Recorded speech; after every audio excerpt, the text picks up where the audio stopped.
welcome to my channel. I hope you guys are doing well. Happy Monday. Did you have a long weekend? I had a very long weekend. It was jam-packed with all kinds of things, and my desk is a mess. So this morning we are gonna craft, but first I have to clean. So that is what's happening first today. I don't know which one this is. Doesn't really matter. Let's put some things away. My whole craft room needs a serious dealing with. Top to bottom, side to side, inside and out. My craft room needs to be cleaned. I have been doing slightly better with that this year, but only slightly. So, I'm gonna put some things away, decide what to work on. I don't really know what I want to do today. So, you know, hopefully by clearing my space, I'll kind of run into something I want to play with. That's what I'm hoping for. Does that ever happen to y'all? It's like you want to be in your craft room, you want to craft, but you don't know what you want to do. So you kind of bump into something and go, yeah, that sounds like fun. I don't think this is the dirty side. No, there's the dirty side.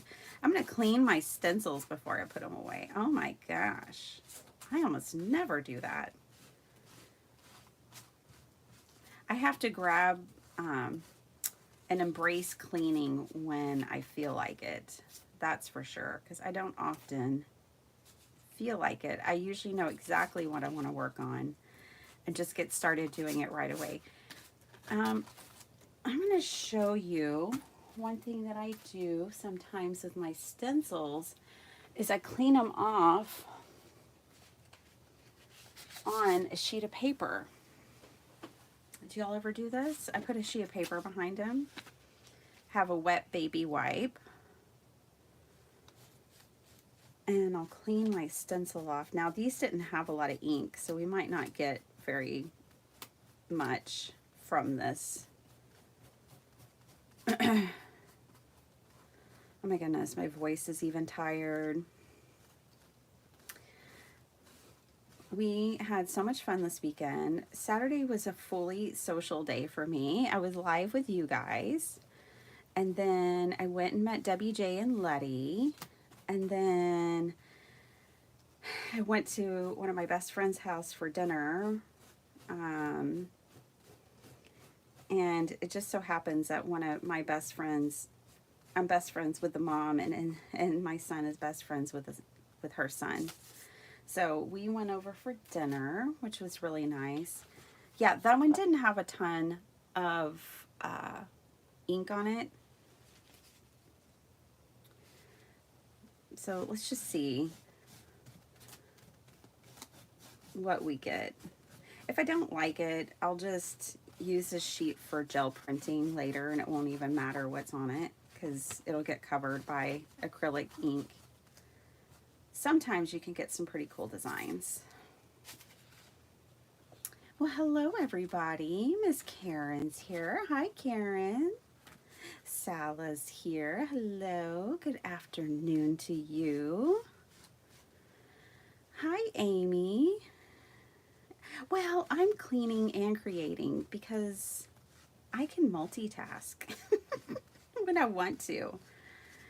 A couple of years ago, a friend and I were talking, actually a colleague and I were talking, and she was saying how she doesn't multitask anymore. And I was like, you can make that decision? You can just like make that choice that you're not going to multitask? What? This is a new concept. And so I stopped multitasking so much just to release pressure. You know, I think sometimes as women, we wear so many hats simultaneously that we think multitasking is a requirement versus a choice. And it was very, I don't know, freeing to find out that it's more of a choice. Like, I could stop anytime, but this is actually now turning out to be something kind of cool. Got 2 more. Getting some actual color on here. My desk is such a mess, you guys. My whole room, it's officially a danger zone. Yeah. If the crafting police came by, they would definitely mark it off with some police tape and be like, nope, no one in, no one out till this place is cleaned. All right, so I'm going to work on that this week. I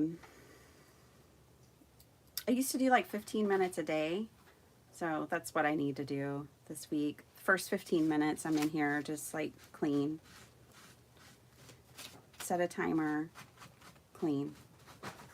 That's what I need to do.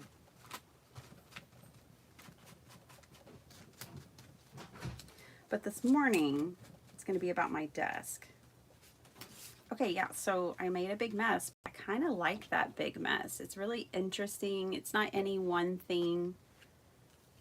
And I also got my stencils clean at the same time. So yippee. Yippee, yippee.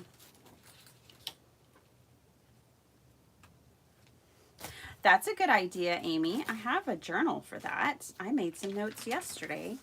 I have a journal full of notes that I've never done with y'all that I've thought, oh, this would be a good video. Oh, this would be a good video. So maybe, Amy, we could just go through one of my journals that has full of ideas. That's what they're made for. They're junk journals. They're just made for ideas. And we could pick one. Now, I don't usually share that journal, those journal pages on my channel because they're future videos and I don't want to spoil the surprise. But speaking of surprises, I am going to give you a sneak peek. Guys, yesterday I crafted and I crafted and I crafted and I crafted with Godzilla. If you were in my last live, then you already know I fell in love with the Godzilla movie called -1. And I made 4 cards yesterday. I'm not going to show you the cards yet, although if you're a member on my channel, you'll get to see the cards later today. Just a picture of the cards, but I have a process that everybody gets to see. I decided over the weekend that one thing I could do for my members is do sneak peeks of things that I can't do sneak peeks of everything. If I'm in a hop or I'm in a collab, I can't show that stuff early, but I can do sneak peeks of things that are just like that I've come up with that are on their way. So I have some photos that I'm going to share with my members later today of the Godzilla cards, and then y'all are going to see them later this week. I also took some photos. We didn't take any video footage, but I took some photos of my outing with Debbie J and Letty. So you guys will get to see that too this week. And you're going to get to see what I got at the thrift store. So, yay for all of that. Let's see. Let me say hi to some more people. It's a good morning to you, Miss Vicky Reuter. You have a few minutes before leaving for work. Oh, I'm so glad you dropped in to say hi. I hope you have an awesome day at work. I've got to go to work too. Yes, yes, yes. Okay, so my stencils are clean. I can put those away. I have painted papers. I have this book that I tore paper from. My thrift store receipt. My journaling, my collage book. these awesome crafty sentiments. Gosh, I fell in love with these when I was making Debbie J's journal the other day. Craft your own happiness. I love every single one of them. And then these little cutie pies. And now I have another sheet of paper to deal with. I have these that I can put away. One side's done. I mean, the whole center of my desk is messed up, but the one side of my desk, when I say it's done, it doesn't mean it's perfect. It just means there's no craft-a-lynch about to happen. So that's a relief. All right, this is going to go with my painted papers. Let me get those out. I just have piles everywhere right now, you guys. Everywhere.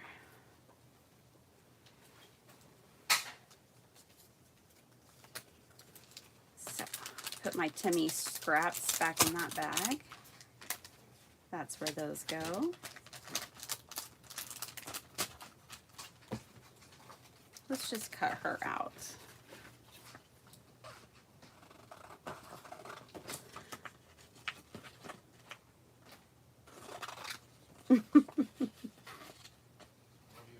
Bye, babe. Love you. Oh, that face right there. Love that face. You'll make that face. I make that face sometimes. Like,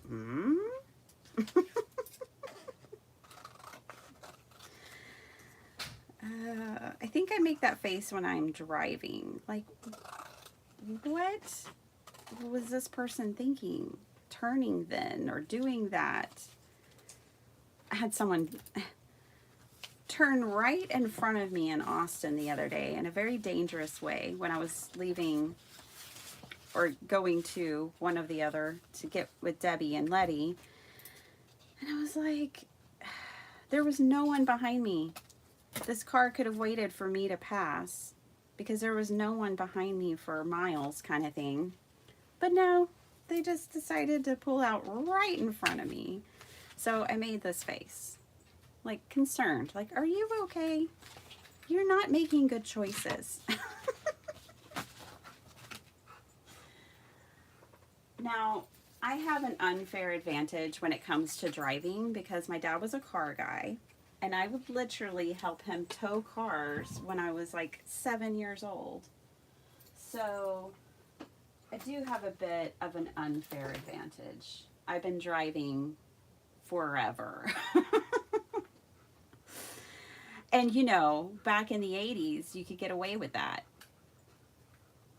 Hi, Christy Jones. How are you doing? Angie Downs, welcome, welcome. I'm going to keep up with y'all today. I could not keep up the other day. I just couldn't. I think part of that is because I'm used to these early morning lives and there's fewer of us in here. And I was streaming later on Saturday and a lot of people are off work and available. And it was later and those comments were just going places. Going places I couldn't keep up. All right, got stamps and stencils. Y'all recognize this stuff that I never put away. All I have to do is walk myself 6 feet across the room and put that up. But I haven't done it yet. I'm keeping this baby out. All right. Oh, this is something. We can work on different things. Right now, for anyone just joining, I am cleaning. Okay, I'm cleaning my space real quick because it's a mess. It's a messy mess. It's a mucky mess. And I can't create if it's this bad. So, gotta clean up real quick. Everybody everywhere. All right. Pretty good. Not bad. It's getting there already. Okay, I've got all my painted papers. So my painted papers I need to leave in their own little pile, doing their own little thing. Oh gosh, I had a moment of weakness at the thrift store. I had about 15 moments of weakness at the crafty thrift store. But I had a moment of weakness yesterday, you guys. And I bought Lindy's Gang pigment powders. Yes, I did. But I love them for dyeing my papers. This is all painted papers that I need to do something with. I love using pigment powders for when I'm tea dyeing my papers, just to get color and variety. And they're going to be different than what I already have. And like I said, it was just a moment of weakness. There's not a whole lot of justification I can give it other than that. But yeah. Okay, so painted papers. I need to make a new home for my painted papers. To be honest, I don't usually have too many at one time. Let me put these up where they go. Let me put this up where it goes. These all go on the same side of the room. Oh, there's more painted papers. Let's put up my collage book where it goes.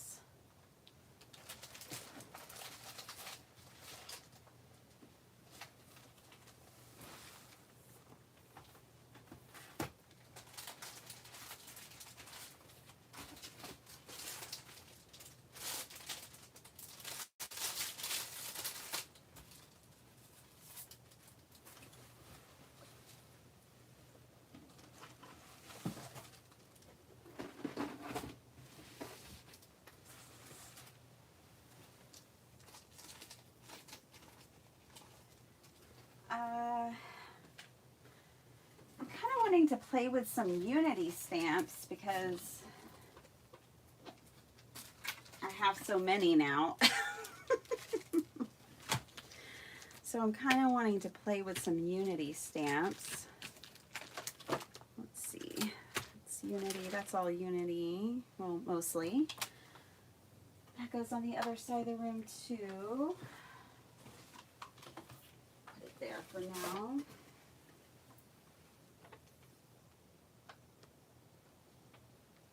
But we're gonna, okay, you guys pick.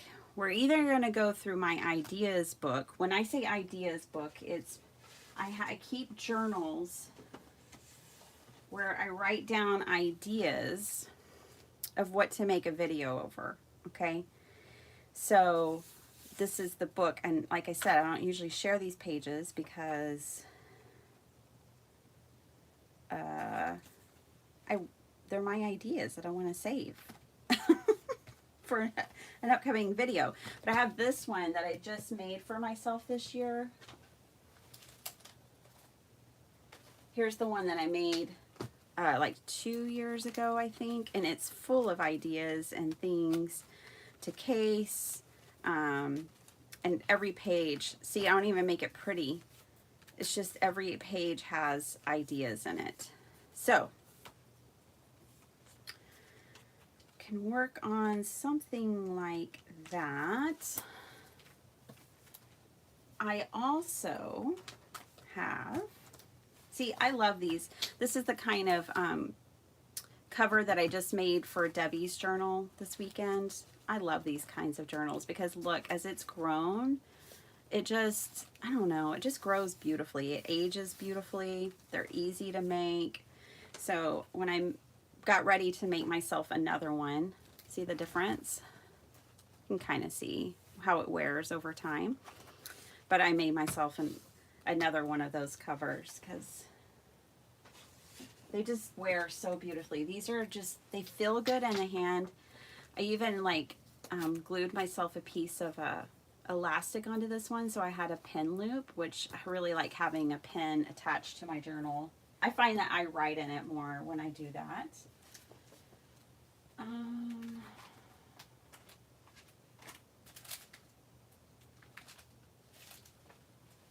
All right, so the other option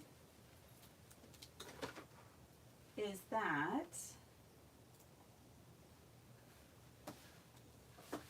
and this one might be more fun.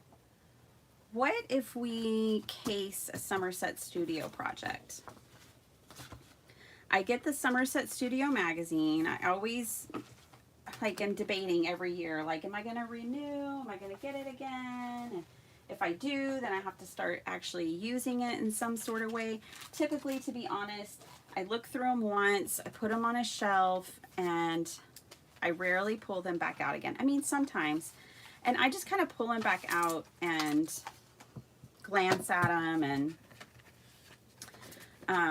but I never have made a well, one time, I take that back. One time I've made a project based on a project in here. So, ooh, I do kind of like this mixed media with just a mat around it. That's kind of cool. So yeah, there goes Tokyo. Yeah. Do y'all, okay, I'll give you one sneak peek at one Godzilla card, but just know that there's like 4 or 5. Here we go. So now this one is definitely based on the movie -1, but the rest of them aren't. I went through Godzilla at different time periods, but this is one. It's watercolored, and it's got the ship down here. I won't spoil the movie, but I also did different Japanese art techniques, kind of. So this is the watercolor one, but that's the only one I want to show. Now, my members, I'm going to show y'all. I'm going to show y'all a picture of all the cards later today. So keep an eye out for that. Well, this one I just feel like I'm flipping through things I make all the time, but that's okay. Here we go. Oh, Rhonda, your craft room too looks like, oh, my mother-in-law came over the other day, and she just like walked down the hallway where my craft room was, and I just said a prayer like, oh, I hope that door's closed.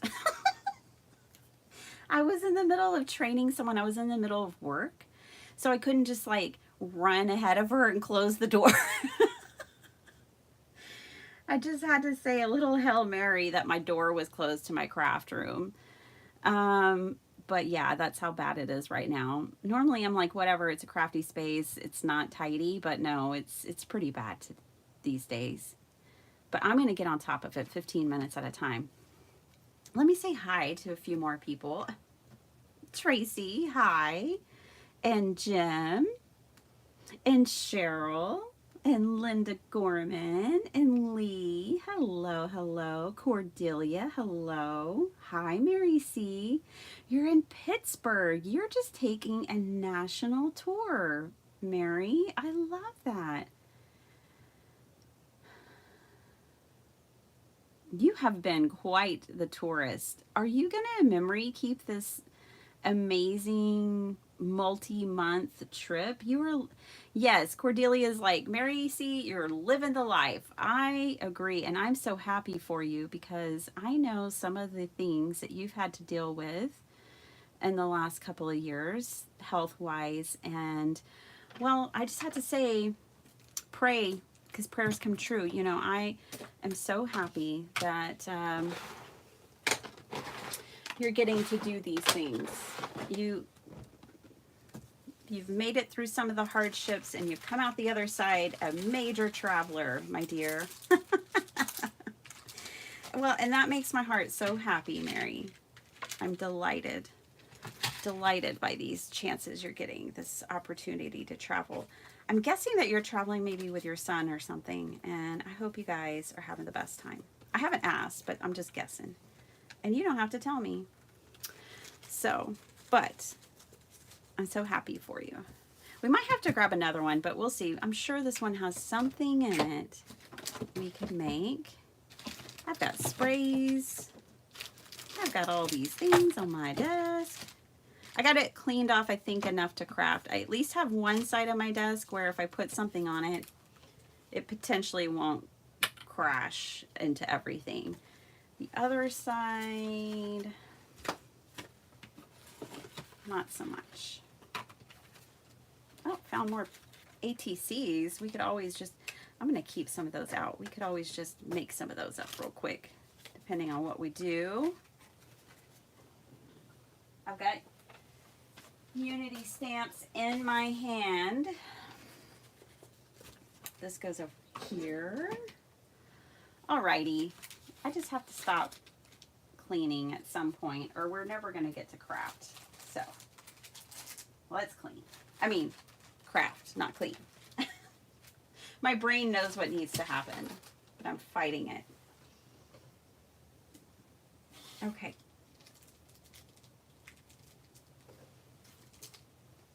Jessica, I know, girl.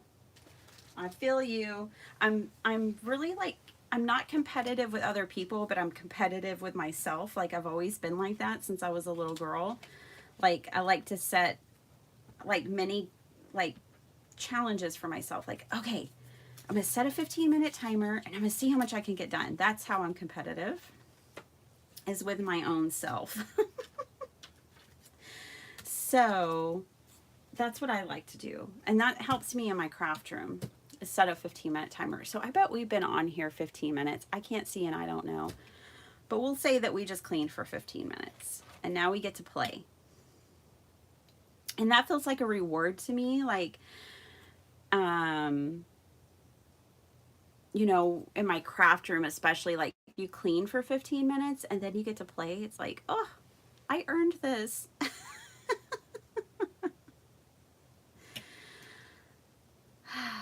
That's what I have, Jessica. She said, I'm thinking of getting a wheeled office chair and one of those plastic mats to encourage me to go the 6 feet to put stuff away. Yeah, I have that. It is like, I don't know what I'd do if I couldn't spin. I have to be able to spin. But what's happened, Jessica, is that I have my big desk here. Then now I made a big mistake about a year ago and put a TV tray over to my right. And then I have a big shelving unit to my left. So I've kind of created a crafty command center. And so I have to be able to spin to the left, to the right. Yeah, it's got to happen. Salah's cooking. Oh, they wanted to know what she's cooking. Brown sauce with sausages in it. Nothing special. Sounds good to me.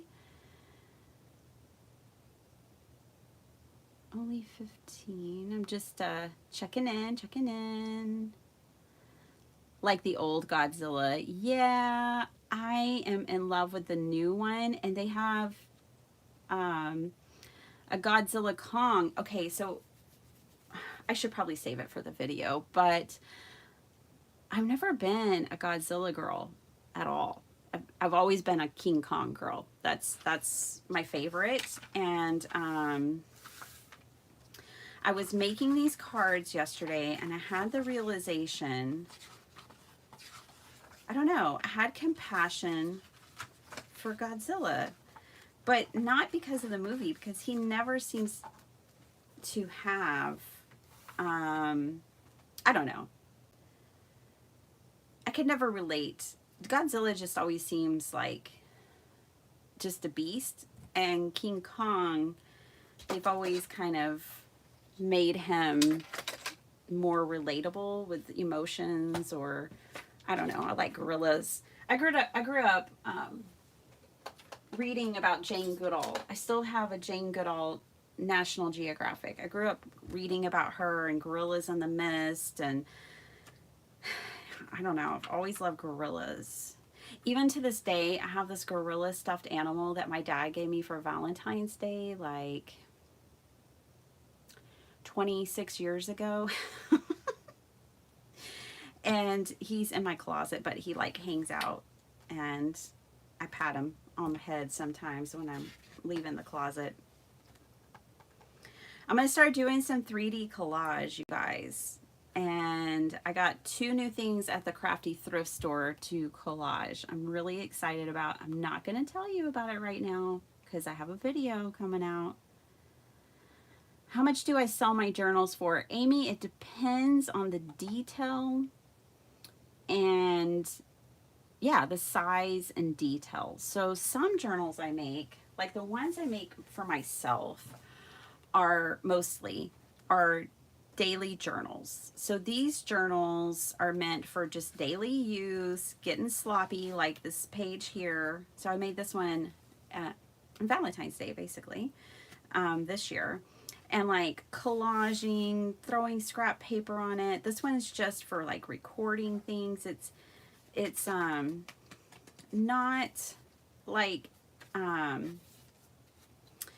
you know, it's not like heirloom quality or anything. It's just a journal for journaling, just writing and whatever daily things I want to put in it. I obviously don't use this one daily yet. But so this kind of journal I would sell for probably like 25 bucks. The last craft fair that I went to, which has been a couple of years ago, I had a bunch of these on my table. I had like 12 or 15 of these on my table, and all of them sold for $25. I didn't come home. I came home with one, I think. But they all sold. That seemed like a really good price point for people. They could see the value in it, and they liked it and bought them for 25. So that's about what I would sell those for.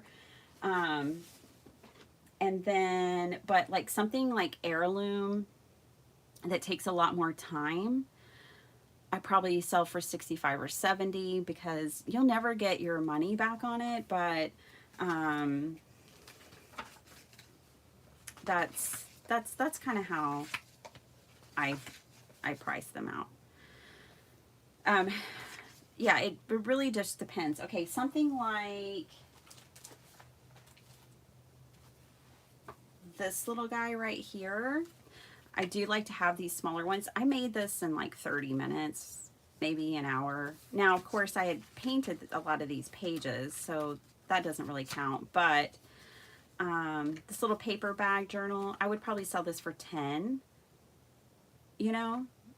So I could never quit my job because I wouldn't work for anyone else for $10 an hour. You know what I mean? But that's probably what I would sell this for, because when you're at a craft fair, I don't know, it just seems 10 or 15 maybe, but probably 10. And I like to have like different journals at different prices. So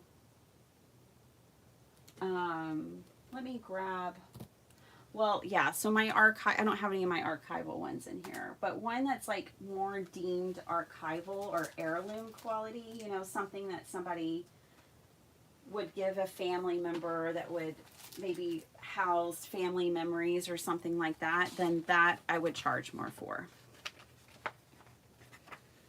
So it just depends. I hope that helps. Just looking for something fun to make in here. There's some, I bet those are ATCs. I mean, they might as well be. Cute little book. I make stuff like this for the craft fair too. Ooh, I like this stuff. These are, yeah, I like this. This is artwork. Home decor. Ooh, those bookmarks are really cool. Let's look. Like I said, I don't think this one really had anything that was really jumping out at me.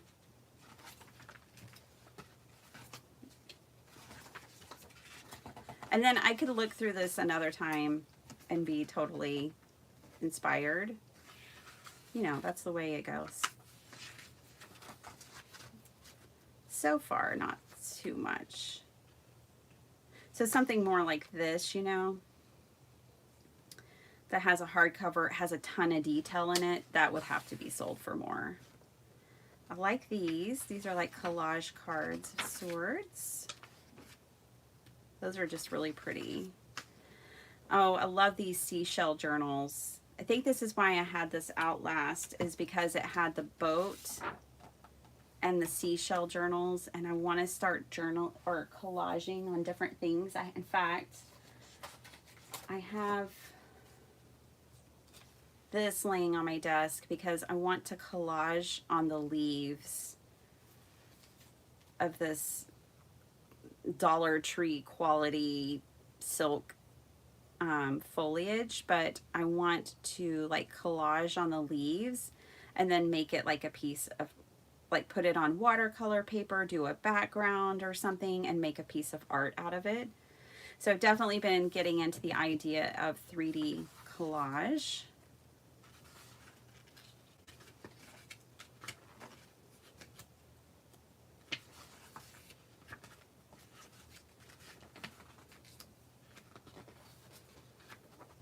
Those are cool.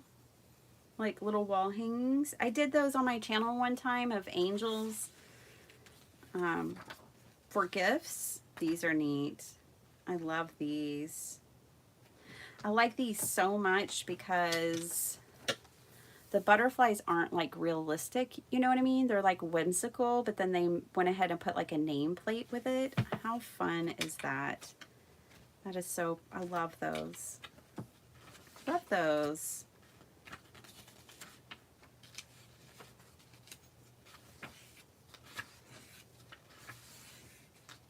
There's some butterflies we could cut out and make our own little painted butterflies and put a nameplate. Let's do that. That's the thing I'm most inspired by right now. What's on this side? Yep, I'm just gonna tear these out. You know, these magazines are meant to be used. I have been wanting to make some circle journals, but we're gonna go with this for this live. So I'm gonna cut these out. We're gonna use this butterfly over here, wherever those are, right there. That's gonna be our inspiration piece. Hi Flo, hey Marty. How's it going? How you doing? Did you have a good weekend? Rebecca snuck in. Hey there. Okay, so that's our inspiration. Let's get these cut out. You guys, I'm going to do it. I'm going to buy those new Tim Holtz scissors. For one, ever since I brought these home, the screw never stays tightened.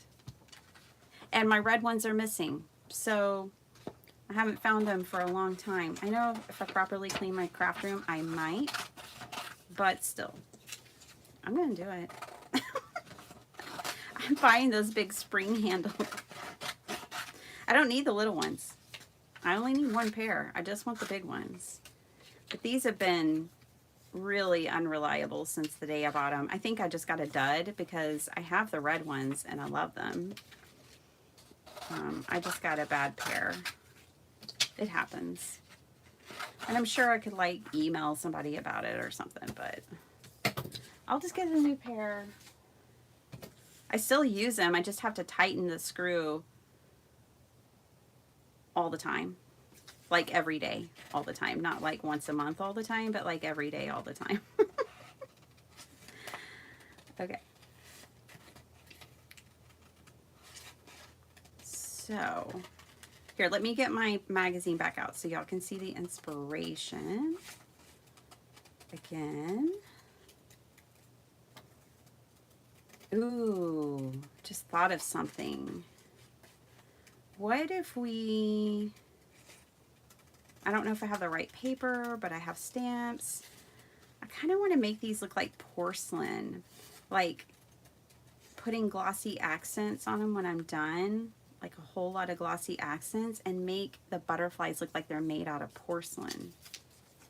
Now, I'm really a dragonfly girl too. We have a lot of dragonflies here in our yard every year, like all different colors and sizes.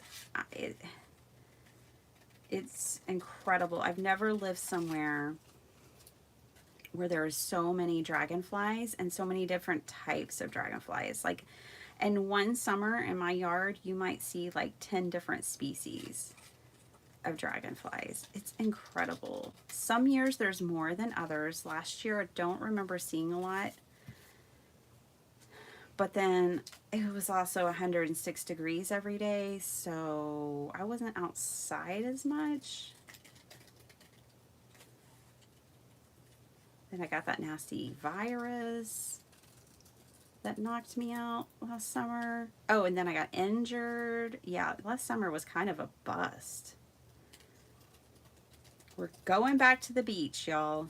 I found a place on Verbo, a condo, and we're going back to the beach. And we're going prepared. We were pretty well prepared last time, but we're going back to that remote island that we had to take like a little jetty boat out to. And then there's nothing on it. It's 26 miles of sandbank, but there's no restrooms, there's no buildings. It's completely uninhabited. So everything you pack in, you have to pack out, and you have to be prepared. The minimum amount of time you can be on the island is 2 hours, but you can stay all day. You just can't stay all night. No camping because it's private property. But the owner allows the public to come for the day.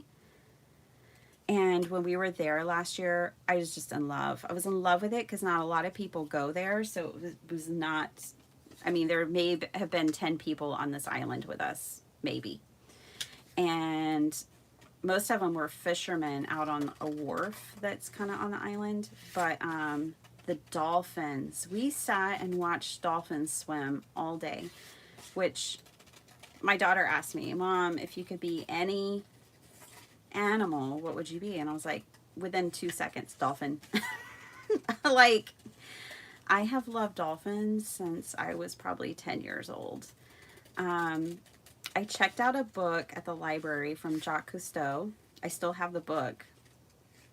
I don't have the book that I checked out, but I have a copy, a different copy of the book to this day because it turned my light on to sea life.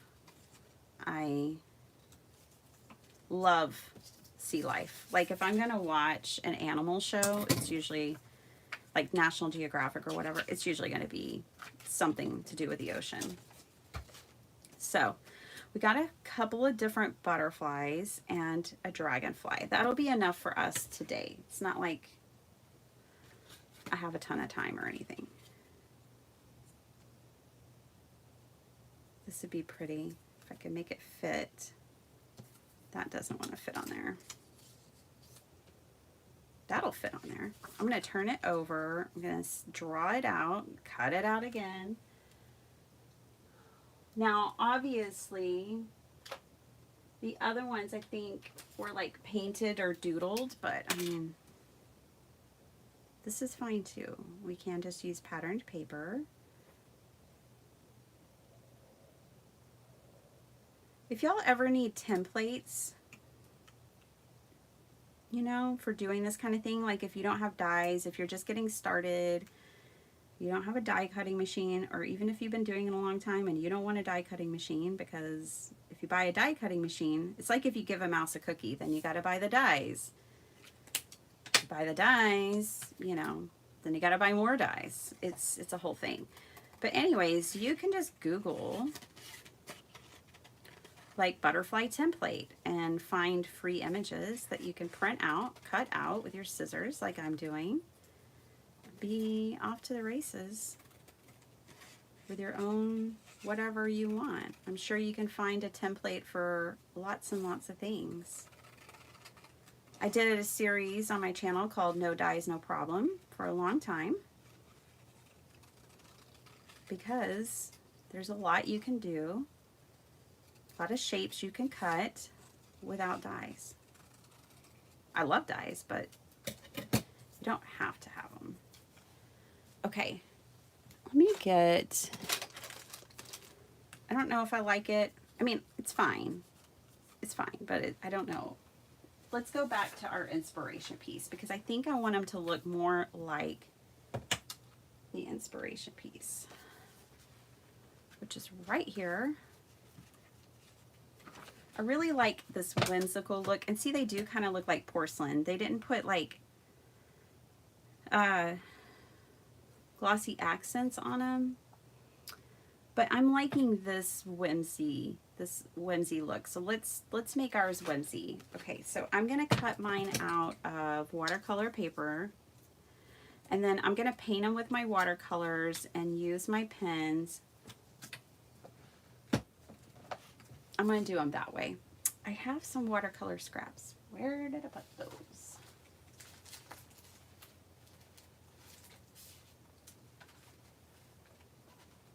they may not be big enough.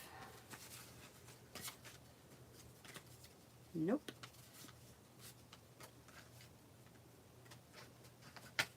Looks like I'm just gonna have to grab a piece of watercolor paper. No problem.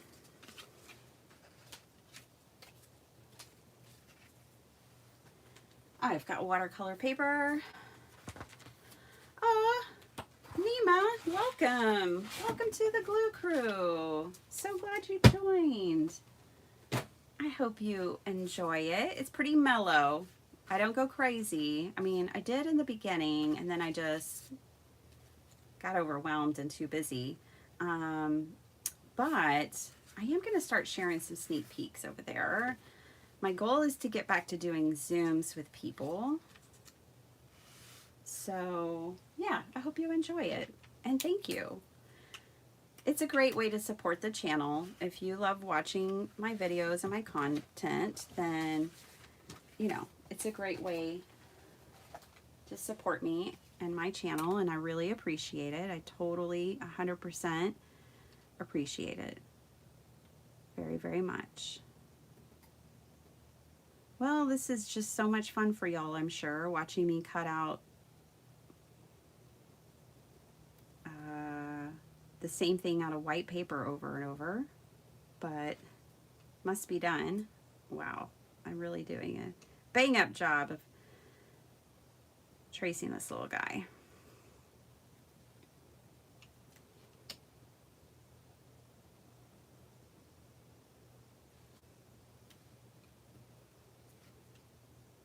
So, okay, I'm not going to talk about Godzilla all day, but I was saying that there's a new movie coming out, and it's like a classic, like Godzilla versus Kong movie. And now I'm like, I'm still a Kong girl. It's just, I can't help it. But when I was making those cards yesterday, I was a little more compassionate towards Godzilla. It just kind of dawned on me that he kind of represents the unpredictability and the destruction of human nature. Like he reflects that back onto us. I don't think Kong does that. Kong is different.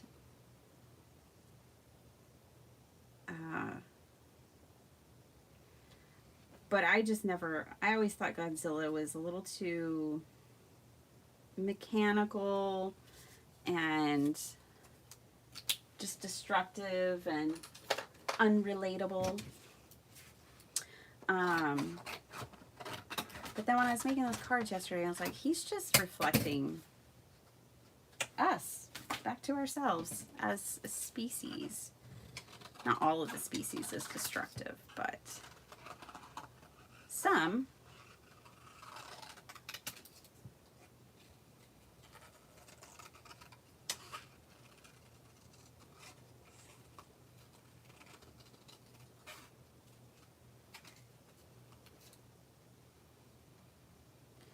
I went ahead and, if you're wondering, I sketched these out on this black, with this black pen on the back side of my watercolor paper, so that I can just turn it over and draw on the front.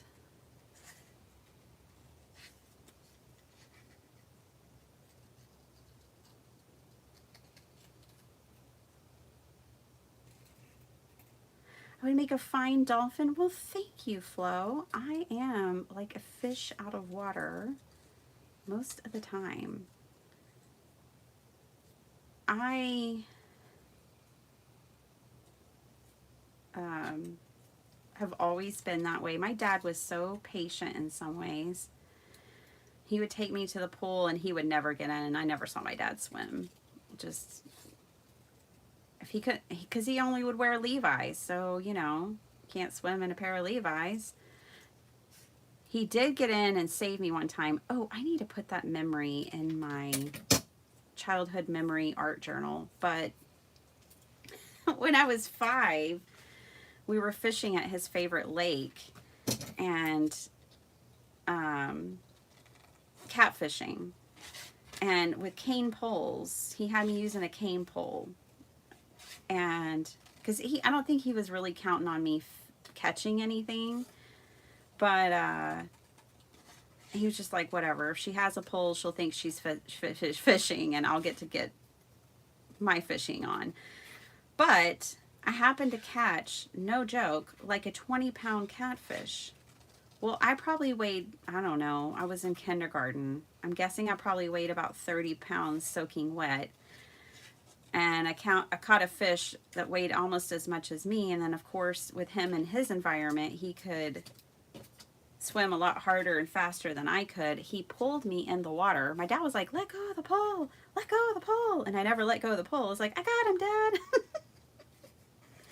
And the fish pulled me in the water. So my dad had to dive in, and he did like a Superman thing. He grabbed the fishing pole with one hand, he grabbed me with the other, and we got the fish, and he got me. Luckily, I knew how to swim.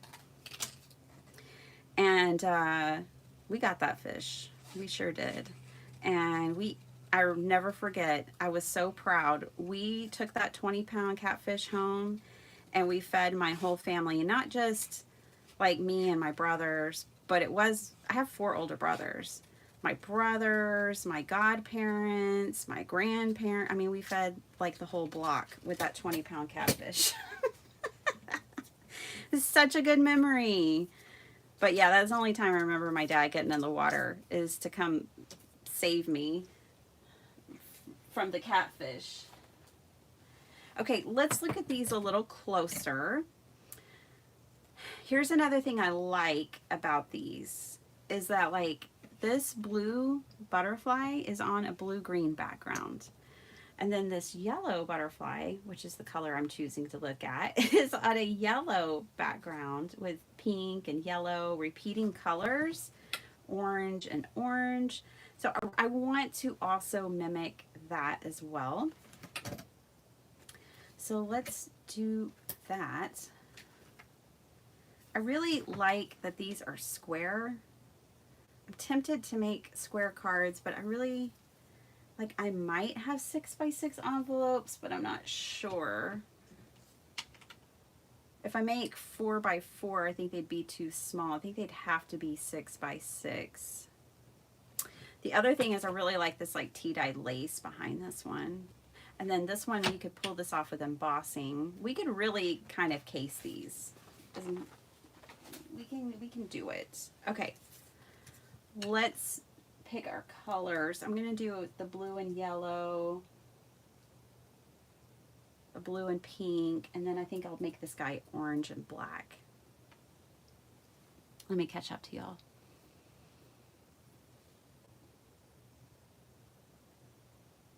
Yeah. Oh, man. Hey, TR, how's it going? Just waking with my cup of tea.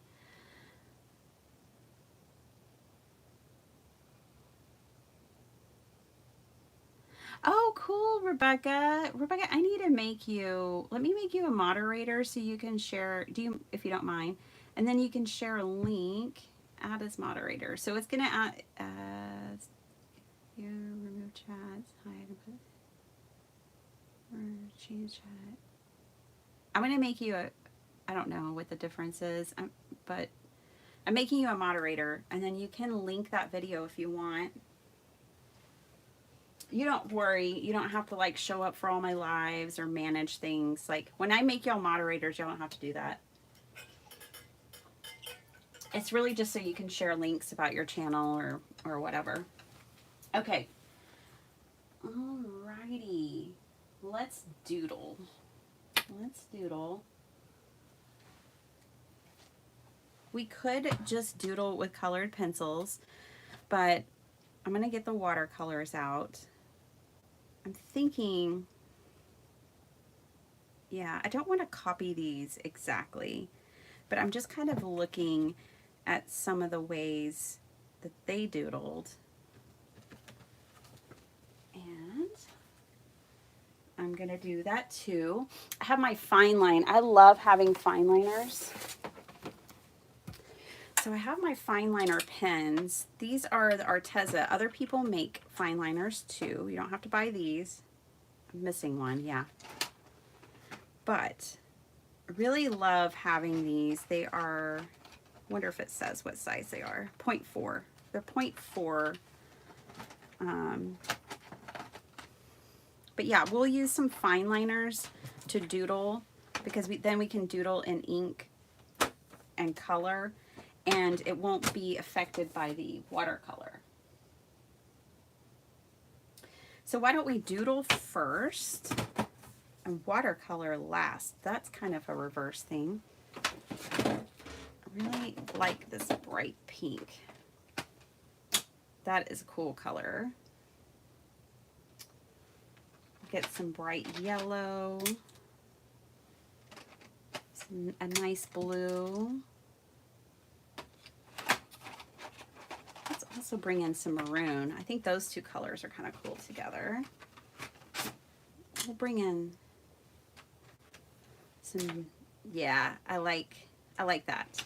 Okay. So glad I bought the color cubes that I never used. I don't know which one of y'all told me I didn't need them, but you were right. One more bright pink. I don't know. I'll use them one day, hopefully. Okay. There's no right or wrong here. Flo, I know it is a cool memory. I have a childhood memories art journal. Those are older videos. I haven't journaled in those in a long time. Let me move y'all down a little. And straighten you out. There we go. I haven't journaled in it in a long time.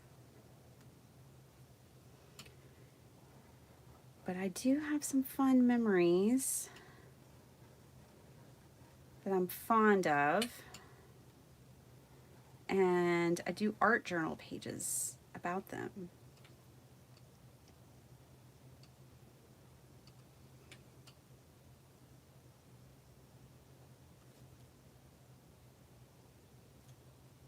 I don't know what I'm doing. Just make it up as we go. See, what did that one do? That one went over here. This one went up here, I think. Okay. It's okay.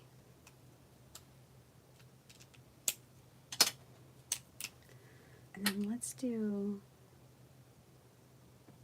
some loop-de-loops up here too.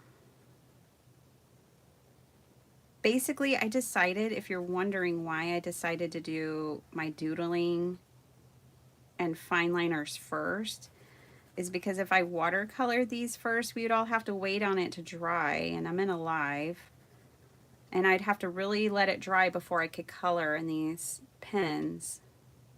So that was what was my deciding factor. You could start with your watercolor first if you wanted to. And color the background color of the butterflies first. Okay.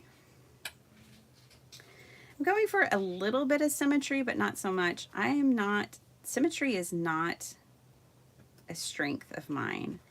So I like whimsy because I don't have to worry about symmetry. And I've just always liked whimsical art. Folk art is like one of my favorite styles. Folk art and Impressionism are basically my two favorite styles of art. We're going to give this one a hot pink body.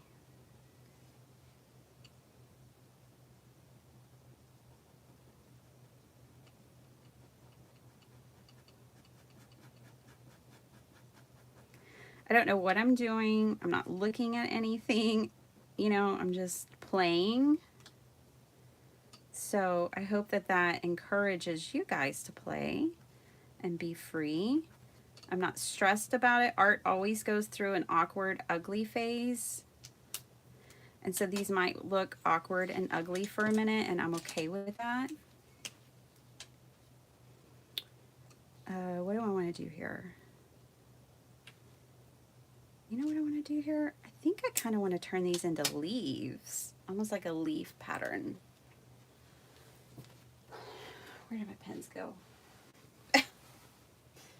Where did I put those?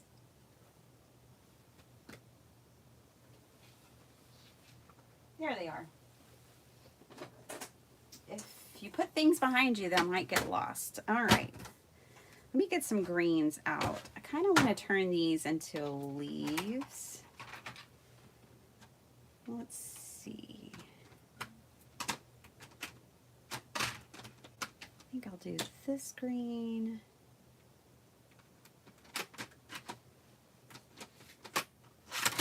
Oops. And this green.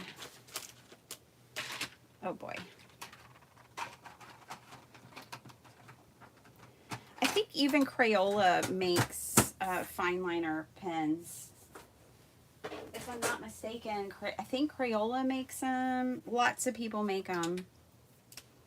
And it's kind of like working with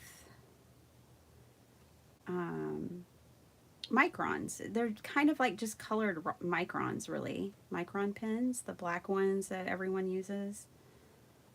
It's basically a colored version of a micron pen.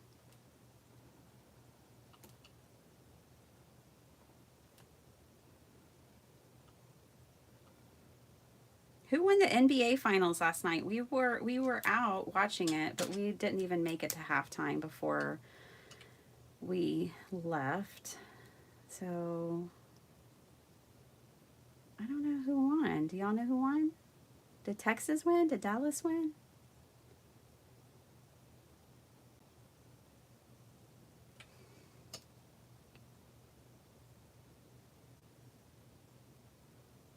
Oh my goodness, doodling takes time. I mean, it's so relaxing, but like, I don't have a ton of time.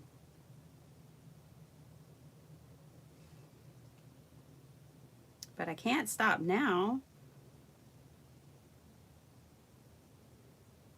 This may look really unimpressive right now. I get it. But once we come back in and add our watercolor, I think this little butterfly is going to be super cute.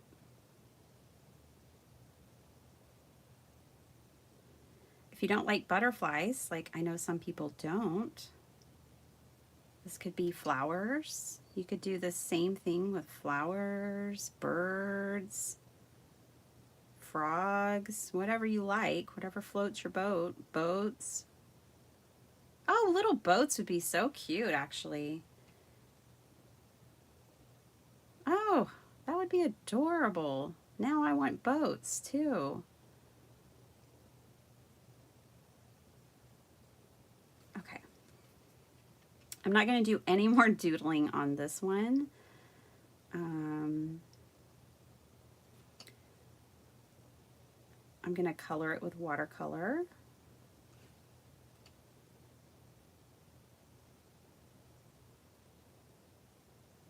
So excited. I was working till 11 o'clock last night. I'm telling you, my weekend was so busy.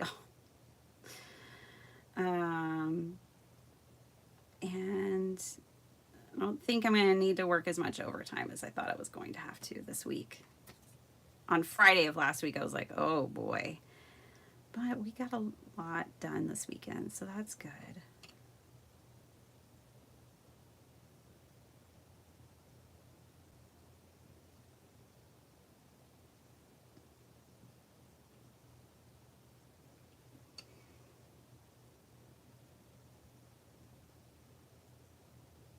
All right. Cool. What a little doodly fun. Just a little doodly fun. Isn't that cute?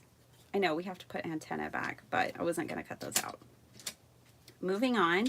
I think I want to make this one yellow and black. Maybe a little bit of blue. Yellow and blue.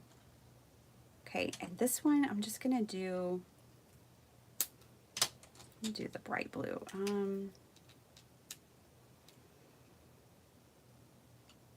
think I'm going going to do some polka dots on his body. Actually, we might do all polka dots in different colors.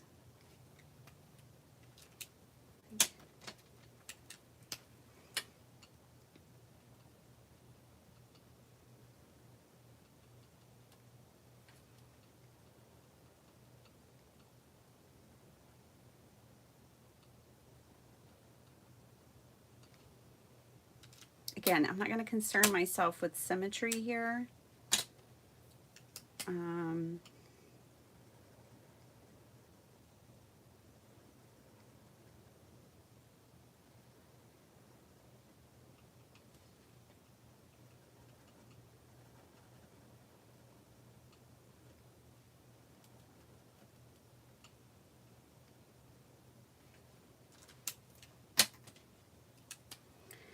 Got to trust the process.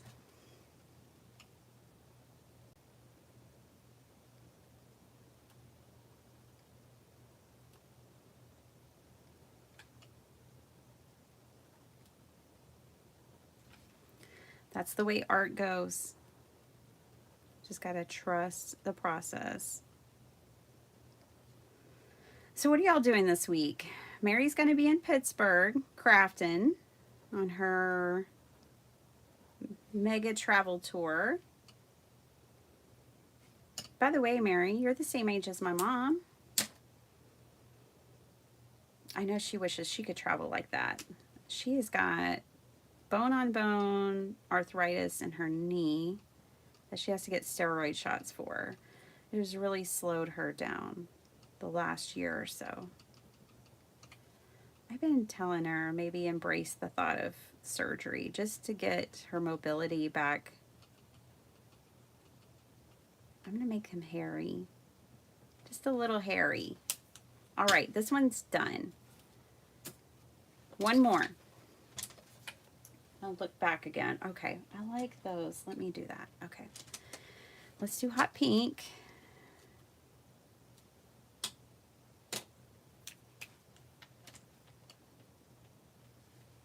Kind of looking off to the side here. Oh, like hearts. Oh, that's fun. Let's do that.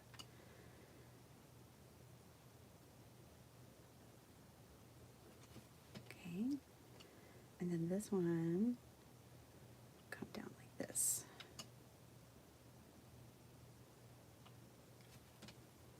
Okay, I like that. I like that a lot, actually. All right. Now, what are we going to put in here?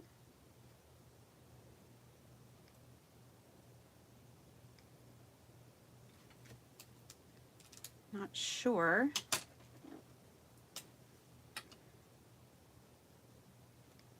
We could put hearts. This could be a lovely little butterfly. So lovely that it has hearts in it.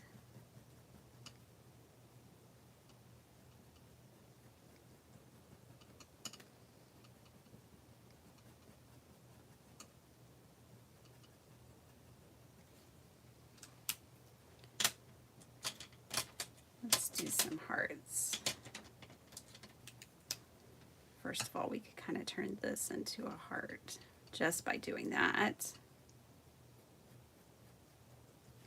So we got kind of like two big hearts up there. That's really fun. Could put some little hearts out here on the outside.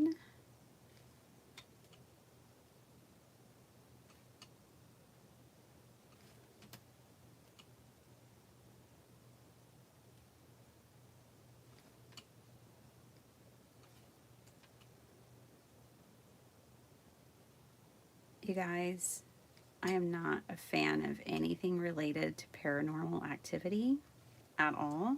I lived in a house that had way too much of it in my 20s. My house has been there's just been some things going on. And I don't like it.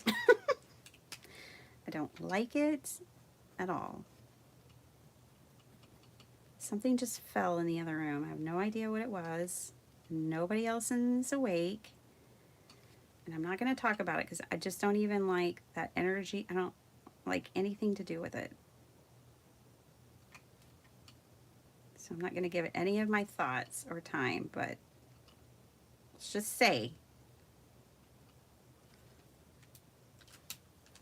not a fan. All right.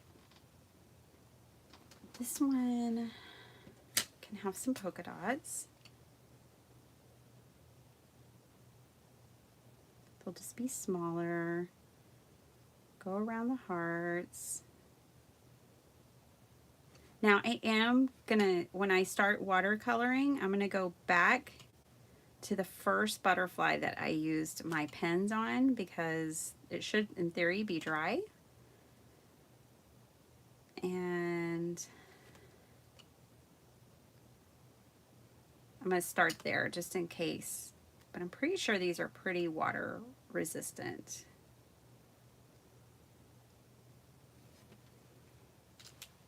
Aw, okay.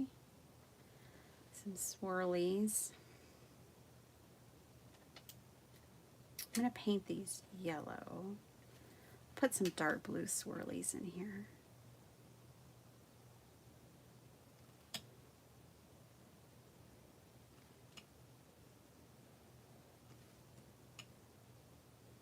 Probably not what you thought I'd be working on today, seeing how I didn't even know what I was going to be working on, but these are fun. Very freeing. You don't need anything special. You know, you can find a butterfly to trace out and cut out. You can color yours and doodle yours with anything you want. I'm going to leave it like that because we are going to be watercoloring these. So I'm going to put these two over here. My pen's over there. Grab some watercolors real quick. This Tropicals set from Prima will be just fine. Grab a brush. I refilled all of my water brushes the other day. If you didn't know it, I like to do monthly maintenance in my craft room. And what that entails is like refilling glue bottles, refilling water brushes, wiping things down, organizing.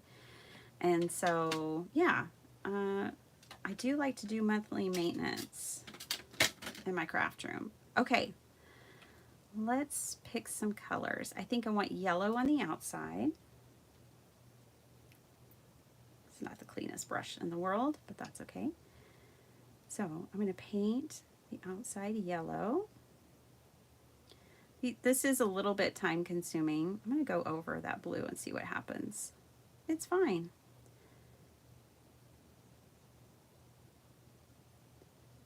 I know, it changes the color. It makes it green. I hear you. I know. I liked the bright blue too. But your girl's in a hurry, so we're going to have to just keep moving on here.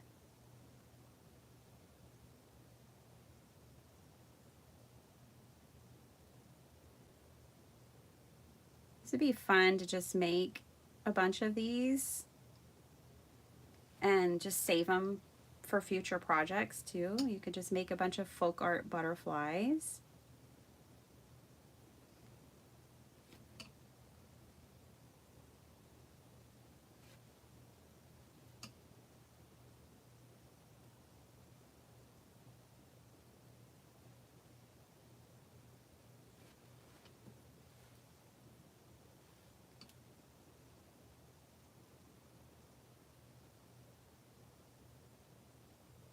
This is a great watercolor because it's pretty transparent.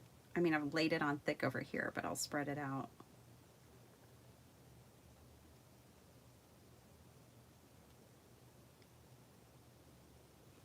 Kind of took off that pen. I could always come back when these dry. I can come back over these with that pen again. If I want the bright blue spots back and I don't want them to be green. But the green's not, I'm not mad at it because we've already got green in here. I'm cleaning my brush off to the side. I kind of want hot pink. I do. I kind of want hot pink in here.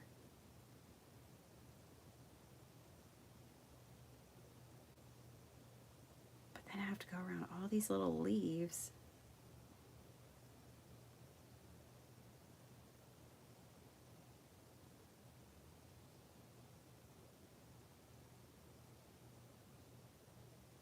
This is more magenta than hot pink.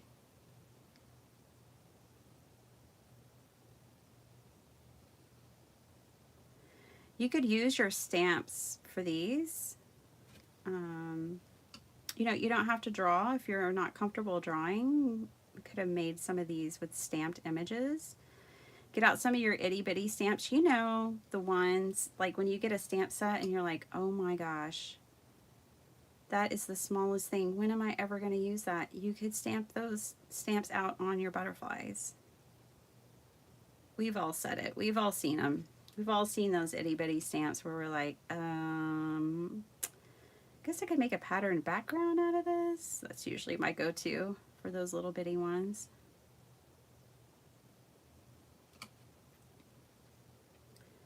I'm going to move up here. I need that bottom area to dry some.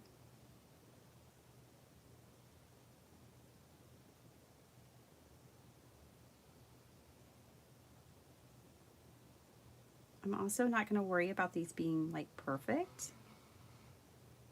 My dog is snoring next to me, if y'all hear her snoring. She's really getting a good rest right now. I can even put the dogs to sleep.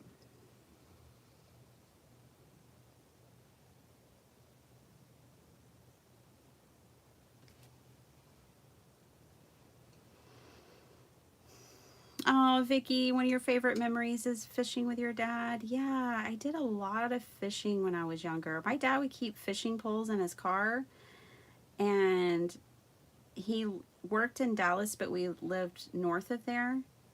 And he would literally, there was this place where you could stop off and pay like, I don't know how much, but you could fish there for like an hour or two. And it was midway point on his commute, and so he would stop off and like fish for 30 minutes and bring home fresh fish. My grandmother was a real serious fishing woman. She was real serious. In fact, my dad gifted her a truck because she kept getting, now she fished on the Red River that and up in the Medill, Oklahoma area, Lake Texoma, and she would get her like Lincoln, which was huge, like stuck in the muddy waters, and she fished every day. So my dad finally bought her a little pickup truck, built custom fishing racks for it and everything, and he's like, can you just, Leola, can you just drive this down to the lake? That's a good son-in-law. They didn't always see eye to eye, but she liked real rascally people, and my dad was pretty rascally, so they got along. They got along. The bigger the rascal, the more my grandma liked him.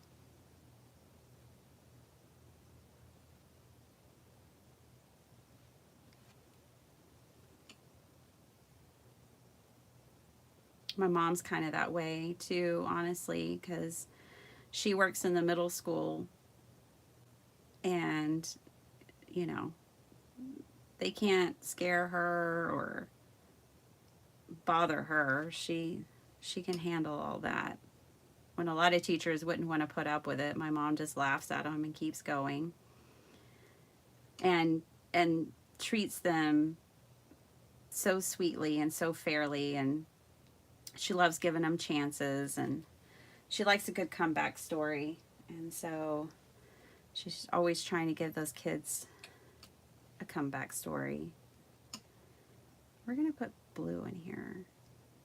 I'm going to come back over this one with some pens because I liked that little hairy body that we had going on, but This will work for now.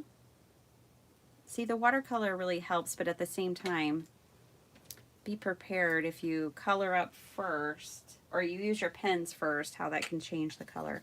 I'm going to use some of this mucky muck because I did want this one to have a bit of muck to it, because that's kind of how dragonflies are. They're like dark and mysterious, you know? So we're going to make this one dark and mysterious too. I'm definitely, when these dry, I'm going to have to come back over these and add more detail. But I am going to turn these into something today. Like, we are going to press on and finish a project because I don't like not doing that. So what is that, the 8 o'clock hour? Okay. We've got this. I really need to start waking up at 5 again, y'all. I am missing that extra hour in my day. I have to do that during the school year to get everyone everywhere on time, but like in the summer, I'd started some summer hours of sleep, but I need to get back on track. I miss waking up at 5 and having that time. Ooh, I like that. He's definitely dark and mysterious, and I like the mucky color. I think it kind of looks transparent a little bit, like, you know, like his wings are a little bit transparent, that color, to me. All right, let me clean up my mat. 2 down, 1 to go. Then let's make some backgrounds, which will be super easy. All of this is easy. It's just a little bit time consuming.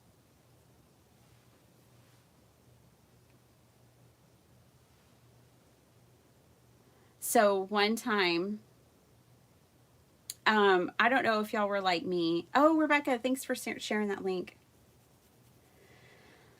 I don't know about y'all, but like when I was growing up, we would go spend time with cousins and family over the summer. So, you know, you'd go hang out at your cousin's house for a month, and then your cousin would come to your house. It's like, that's how we did it in our family anyways. Like, the parents would trade off, basically. Like, get 1 month without the kids, the next month you get all the kids, even everybody else's kids. And we did that for quite a few summers once we were big enough. And one summer, I went and stayed all summer with one of my aunts, and her husband really loved fishing. Big Bill. He was big. He was big. Big Bill was like, all of them have deceased now. It's so sad. But he came from a family, y'all, of like 23 kids. Okay, so Big Bill had a big family too. There was 23 of them. I thought my mom had a lot. My mom was one of 11. Big Bill had 23 or 22 brothers and sisters. They had a huge family, and then he was a huge guy with a big laugh. I mean, he laughed louder and harder, and his whole belly shook. I loved my Uncle Bill. Anyways, he liked to fish, and I liked to fish, so we go fish together that summer. And my dad had always baited my hook for me because I didn't want to deal with worms, especially when he get those like big like blood worms and stuff to fish with. Ooh, gross. And stink bait. Y'all remember stink bait? Oh gosh, horrendous. Anyways, Uncle Bill, when I went with him that summer, I caught over 20 fish one day. And he's like, man, they just jump right on your hook. And I was like, I know. And he's like, I spent my whole day baiting your hook. He only caught like 1 fish because the whole time he was baiting my hook. So he's like, you're going to have to learn to bait your hook this summer, kid. So my Uncle Bill's the one that made me start baiting my own hook, not my dad. But yeah, fish, I don't know, they just jump right on my hook. I've always been like that. I've always been really uh, blessed in the fishing department. It's never boring for me. I'm never left hoping I'll catch a fish.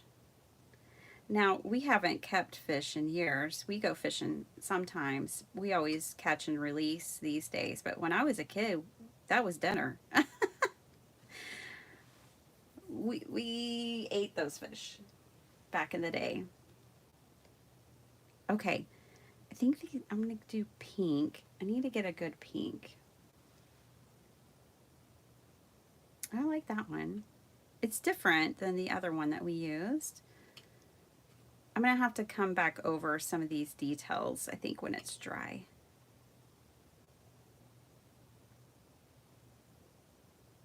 Now, fine liners are not gel pens.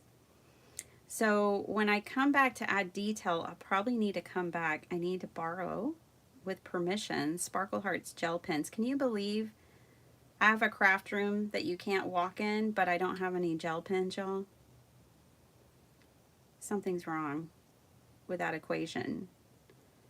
But Sparkle Heart has some. I want some. I just need to remember that I want some and get some of my own. Some of my very own. Stop borrowing Sparkle Hearts. So her foot's bigger than mine now. I've always had small feet, but her foot's bigger than mine, and I borrowed her Crocs the other day to like just run to the driveway real quick to do something and come back, and hers were just right there and mine weren't. She busted me right away. Not that she saw me wearing them, but when she came to put her shoes on, she's like, "Did you wear my Crocs?" And I'm like, "How do you know?" And she's like, "I just know. I knew you did." She's like, "Bad mommy, no wearing my Crocs."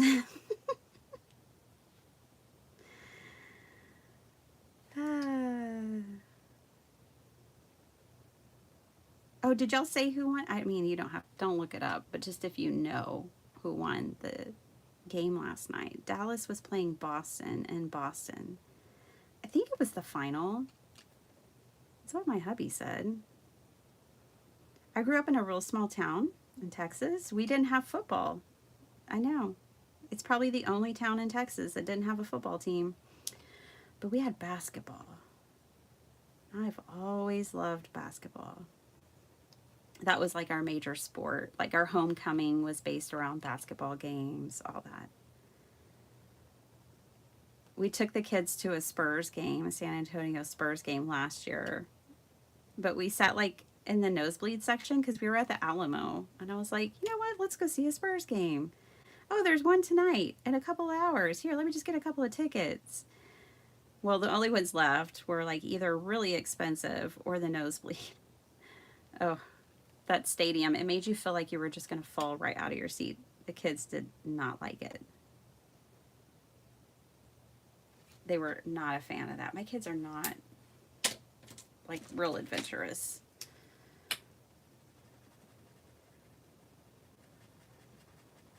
Trying to get them there, but they're not there yet. I mean, part of me is really happy about that they're not real adventurous. See, I think I can go back. No, I'm going to have to use gel pens to really get the color, the pronounced color that I want on these. Ooh, but I like what we've done here. Now, let's make a couple of backgrounds real quick. Should I color those leaves in? Let's just do one and see.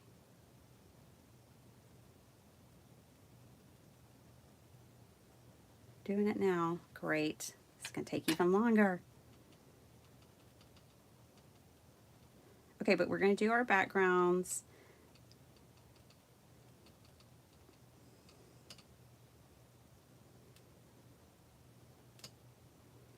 I need to measure these little guys up and see how big they are. And decide if I want to make a 6x6 card or a 4. I mean, I could make a 5x5. It doesn't have to be 6x6 or 4x4 because a 5x5 you can put in a 5x7 envelope. I kind of like the white, not coloring these in 100% and leaving little bits of white.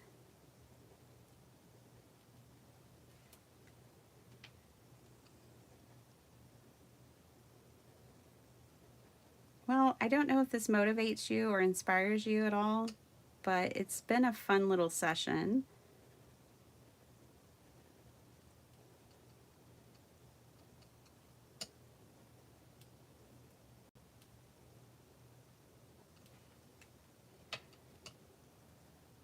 And like I said before, in case you missed it, you don't have to do butterflies. I really like the idea of doing little boats. And not just because we were talking about fishing in this live stream, but just little boats would be so cute. You can make little tugboats, little sailboats, little canoes. Wouldn't that be fun?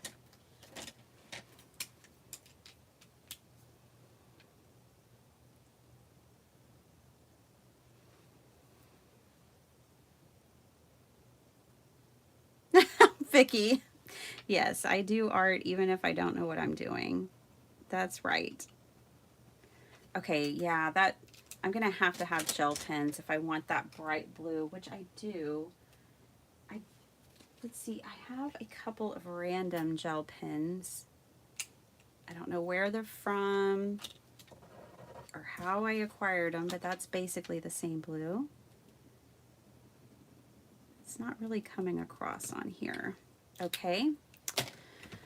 Plan B.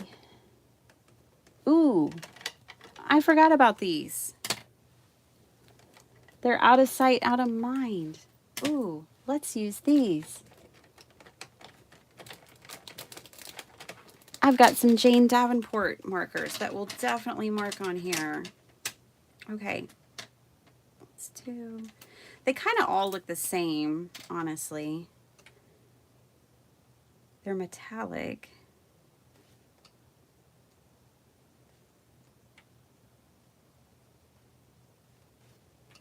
Yeah, Vicky, I just kind of jump in, you know? It's only paper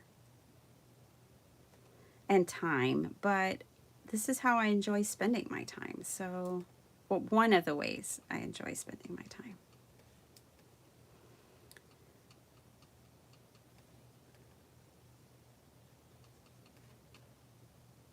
There we go. Even better. I can't remember. These are called Twinkle Toes, I think. These pens by Jane Davenport. They have like a brush. Tippy Toes. Tippy Toe pens. I could have done with having like one of each color and I would have been happy, just to be completely honest, because that's what I do here.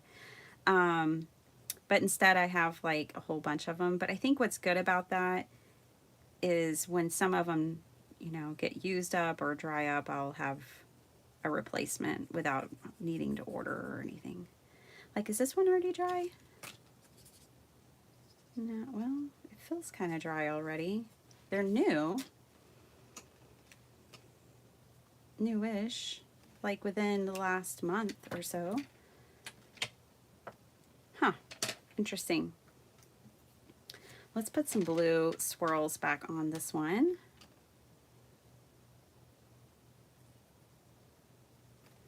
I think you have to kind of go easy on the tips of these.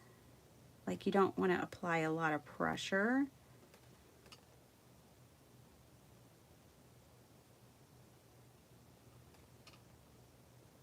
To be honest, I'm not getting a consistent, I don't know, I'm not getting a consistent amount of color either. I wouldn't say they're my favorite, but it's just what I have. See, I don't like that if you're on the tip of it, you really don't get any color. You have to be at the side, and even then, it's not consistent. I don't love that. I'm just going to be honest. I don't love that. Let me move on to another and see if it does the same thing. This one's better. So maybe some are just kind of dry, but I just got them. Yes, I'm processing with you guys.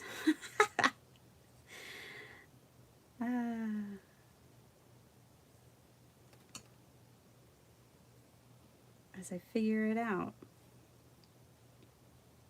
Little swirly swirls. But I do like that they're metallic. Let's put some purple polka dots. Hopefully, yeah, this one's working. So I guess it's good that you get so many of the same color because they don't all stay juicy. Looky there. Guess there is a reason. Okay, these are so whimsical and fun. They are like the ones in the book, but also not.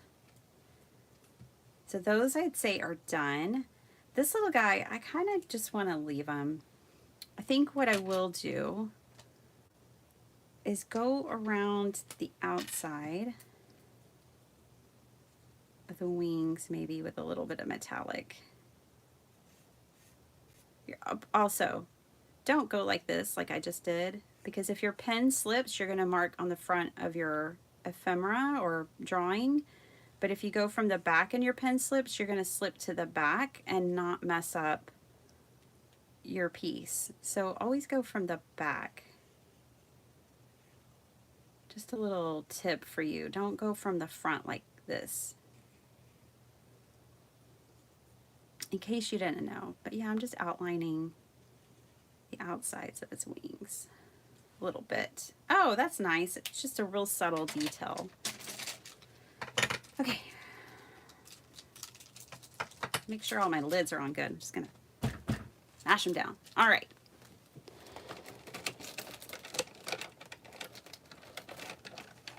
Put those back. All right, let's make some backgrounds, and then I got to go, y'all. What time is it? 8:15. Okay. So here's what they did. So this is what I want to do too.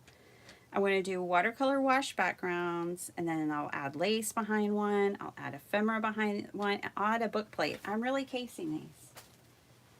I'm not even really thinking for myself today, and that's okay. So I need to do, and what I liked was a similar background. So I think, I don't even know what color this was. Oh, this was orange. I really like that. We'll do yellow and blue backgrounds. Let me measure these. Yeah, I think we're just going to put these on 5 by 5.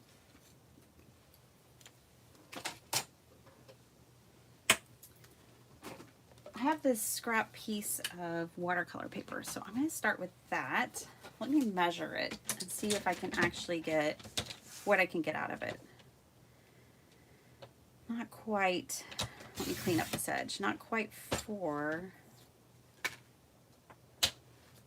I can't do 2 4 by 4s.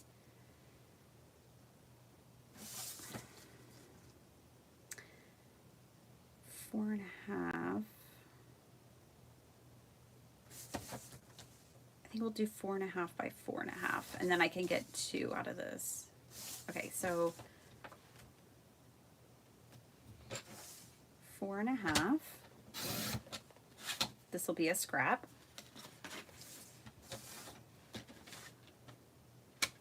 By 4.5, and I think, yep. So those are 4.5 square. Perfect. Okay, cool. Yes. Fabulous. Okay, so now I just need one more of those. You'd have to get a whole nother sheet of watercolor paper. Did you know, for those in the States, you can get this in bulk on Amazon? You can get like 4 or 5 pads of it for like, it used to be $20 now. I don't know anymore. Everything I say, you could have to triple it these days, but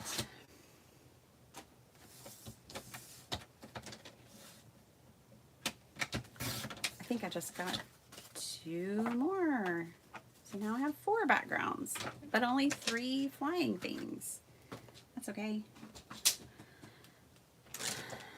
All my pens, get those out of the way. Okay.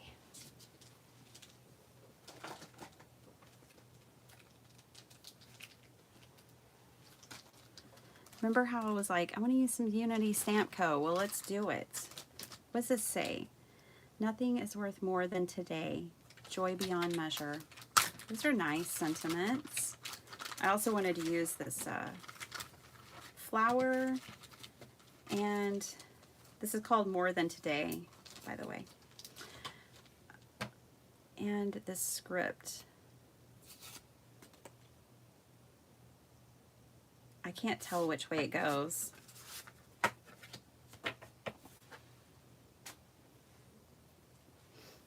I think we'll stamp it first and then watercolor, which means I'll have to dry the ink. Celtics, 2 up. Oh, cool. Thanks, Mary. I mean, I wanted Dallas to win, but that's fine. I'm not too invested. I mean, I haven't watched a game all season, so may the best man win. I think this would just be a fun stamp to have some interest in the background. That was upside down, but we're working with a square. Let's see who, ooh, dragonfly, that's who.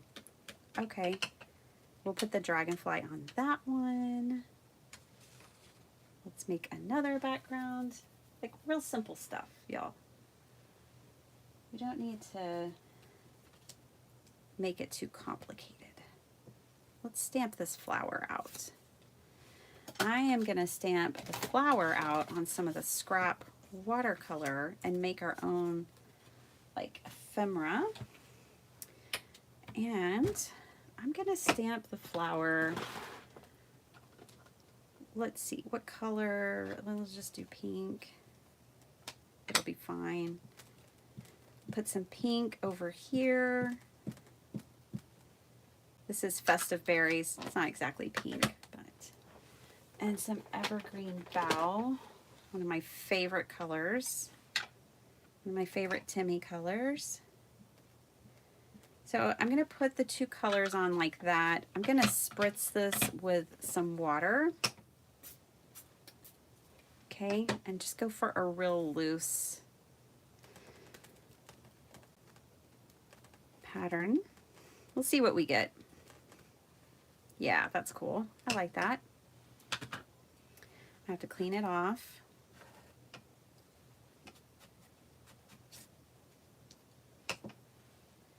Let's do a reverse now. Let's just stamp it without water, and we can spray water on the stamped image. Let's try that and see if we like those results.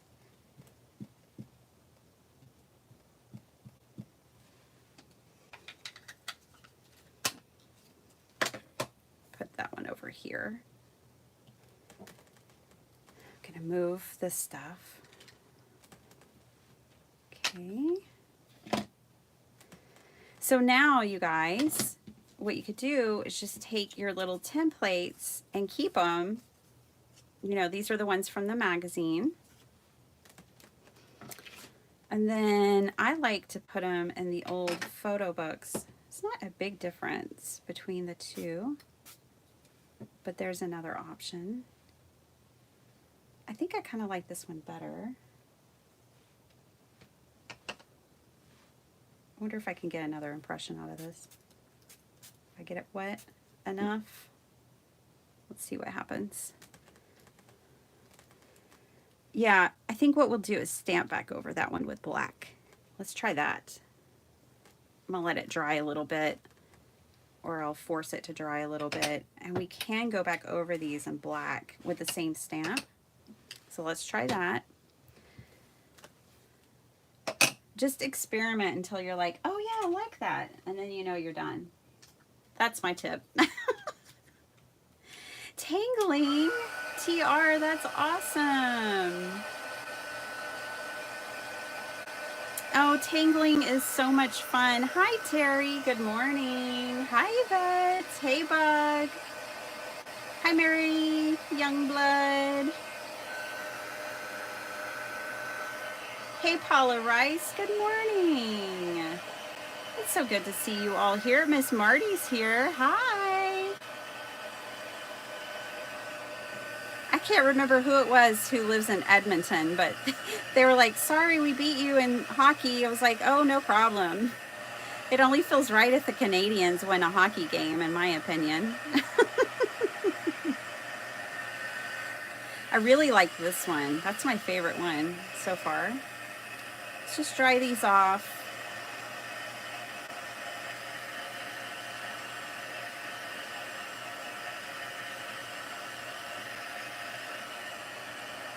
Yes, thank you, TR. Thank you. Yeah, I don't know what it is. But it's something weird. Something weird. And I like your approach. I'm a little behind. I can tell I'm behind. I'm going to catch up while I'm heat drying over here. Amen. That's right, Vicki.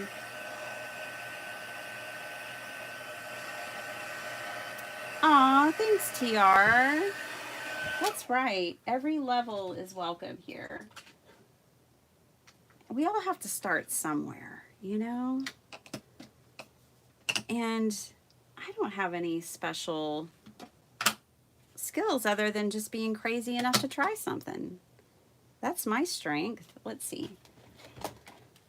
I mean, I have been virtually obsessed with paper crafting since I started paper crafting, but I don't think that's a skill.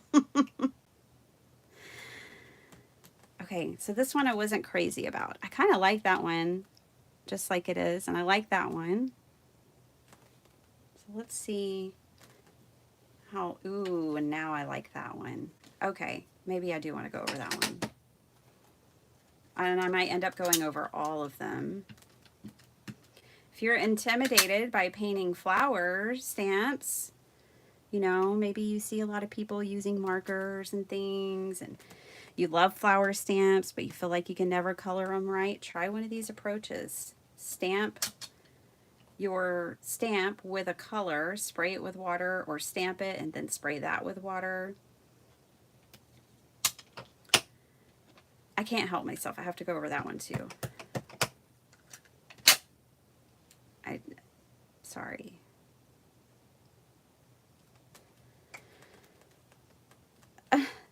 And TR, thank you. I'm really touched by that comment. That, you know, people at different levels feel like they can come here and watch and be inspired. I certainly hope that. Okay. Let's cut these out.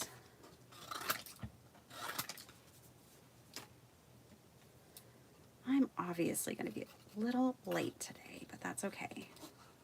As long as my weeks are, I kind of don't mind my Monday mornings being a little late because I'm just going to be sitting at my desk all week long anyways, working myself in a very busy way, so kind of enables me to stretch the weekend a little bit. And I have the flexibility to do it, so...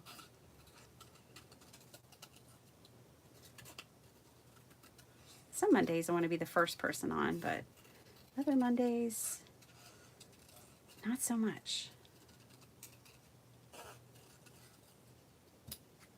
Okay. We probably don't need all three of these, but we might as well cut them out. It only takes like 20 seconds to fussy cut this loose image.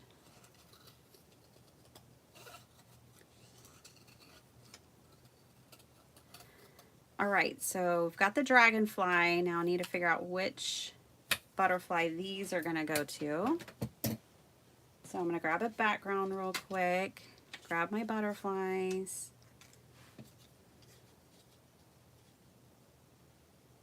No. Guess it has to go to this one because I didn't like it with the other one.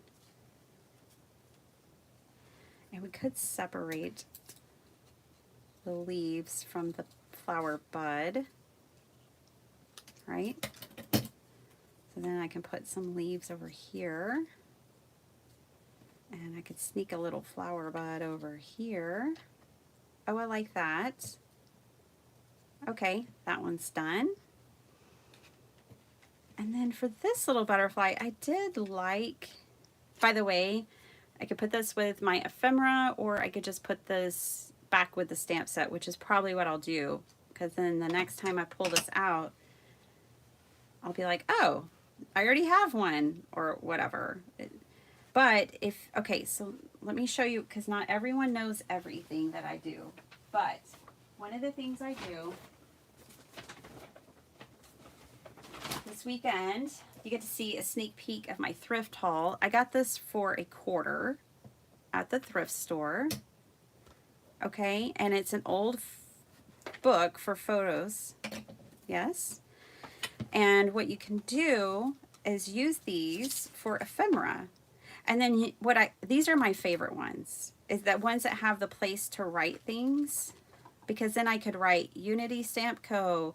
and I could stamp a bunch of these and put them in here, or I can write flowers and just put a bunch of loose flowers in here or whatever. But I like to just take these pre-made, rescue them from the thrift store photograph books, and I like to use these for my ephemera holders. So this one was $1. So I picked it up, especially because it has that old school format where I can like write out what it is. And with my prolific digital obsession, I can put things, you know, my digitals in here, and I can write like Sweet Pea Curiosities and the name of the kit or whatever. So that's what I'm referring to when I refer to an ephemera holder. So my little flower could go in there, or it can just go back with the stamp set, which is what I usually do with something from a stamp set. I just pop them back in there. I could put this is clean. I'll just put this back in here. Okay, I needed a sentiment for one of these, and maybe this could work for the dragonfly. It says, nothing is worth more than today. I think that's a really good reminder. So if you guys are really busy, it's a Monday, you're thinking about all the things you have to do today, make sure that you also consider that nothing's worth more than today. So make sure you have some fun, that you can feel the love today. All right, we need one more background for this butterfly, and I did like the burlap or whatever that they had behind the other one. And I have some shabby lace that I tea-dyed, or I didn't tea-dye it, I gel printed it. So here's my background and my dirty block. I saw that lace this morning. I only have a little bit left already. I've used it. Oh, there it is. This lace.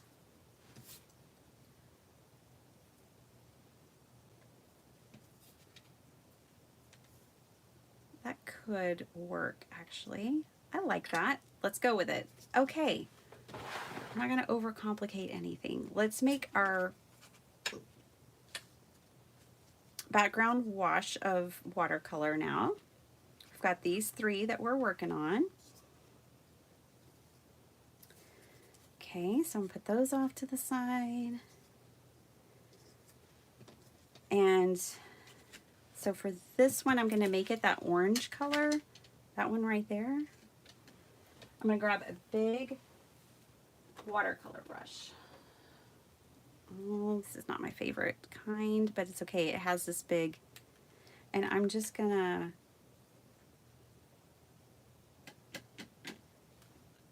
do a wash on the background. You know what I'm going to, sorry, I'm going to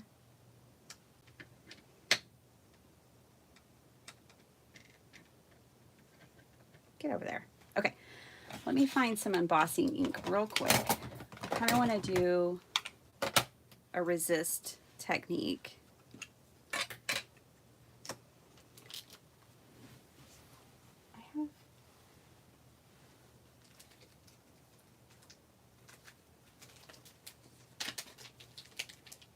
Oh, that's got a sentiment. Never mind. Hold on.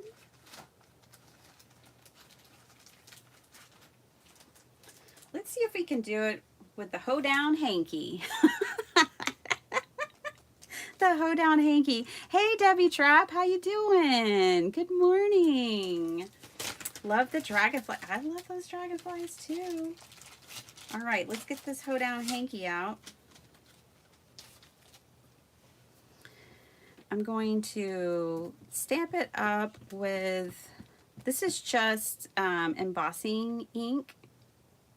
Okay, just gonna stamp it up with this clear, you can't see it. I mean, it looks wet. My stamp looks wet, but you can't see it. Okay, and then I'm gonna put this on there.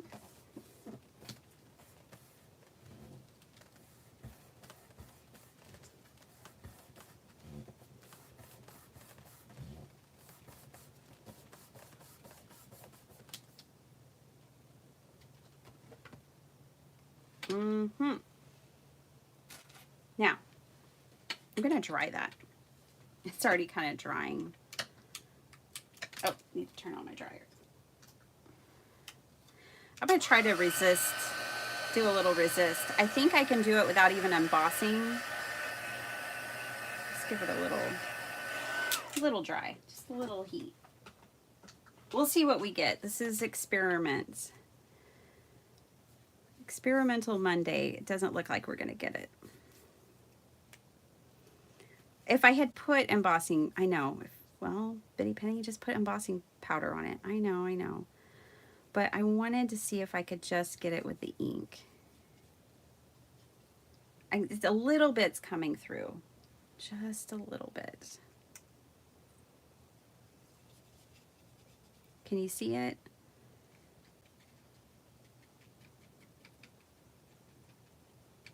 If I take a little bit, yeah, it's coming through now. You'll see how that did a resist, even without a powder. It's very subtle. Very subtle pattern back there in the background. Back there in the background. There it is. The more it's becoming more pronounced, the more the background dries, which I like that. This is for this piece. I kind of want to put a dark color around the edges. I cannot help myself. Hey Maddie, how you doing?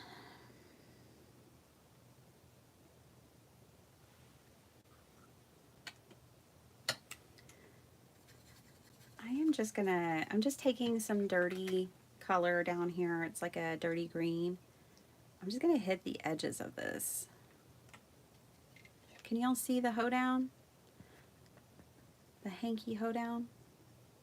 Or hoedown hanky? Isn't that cool? I'm glad it worked. I was really questioning it because I'm working on watercolor paper. I wasn't thinking it was gonna turn out. Not every experiment does, but this worked out. So I'm just taking this olive green. Maybe you don't have Distress ink and Vintage Photo. You could just use a watercolor like this and get the similar effect right there. We can't have all the things. Okay. Oh, I like that. I like it with the outsides being distressed. I'm just going to lay that right there. How did my scrap end up being the perfect size? I'd like to know.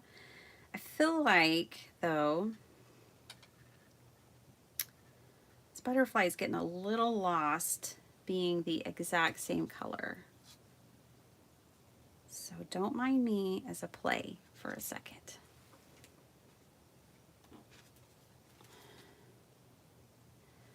Nope. Okay. This one's not bad.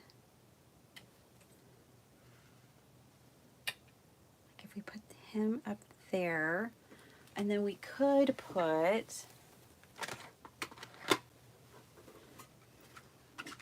because remember our inspiration piece had the book plate. Put the book plate down here. And of course, orange and blue are complementary colors. I just had to find a sentiment small enough to go in there. I don't mind that. I actually like that. Then that means this little guy would have to go on this background, which, we can keep working on that. I think this can work. Very different. I don't know. Not my favorite thing I've ever made, but it's something. It's a play session with you guys is what it is. We'll just keep working on it until I have to go, which is at 9. What do y'all think? Oh, Rebecca got her Unity stamps. They're having another, oh my gosh, don't tell me that. I'm not going. I'm not buying, but that's good. Definitely check them out. I love their stamps, and the fact that they're having a sale is amazing. Yeah, I like it. I do think I actually want a little more of the grunge. And I have grunge left on my palette over here. So let me grunge up the edge a little bit more. This is just like an olive green that I'm putting around the edge, a watercolor olive green.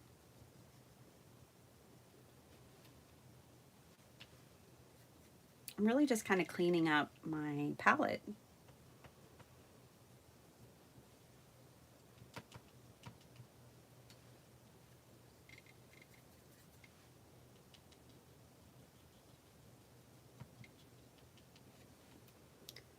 Yeah, I think I like that definition. Let's put this, I think this is the top.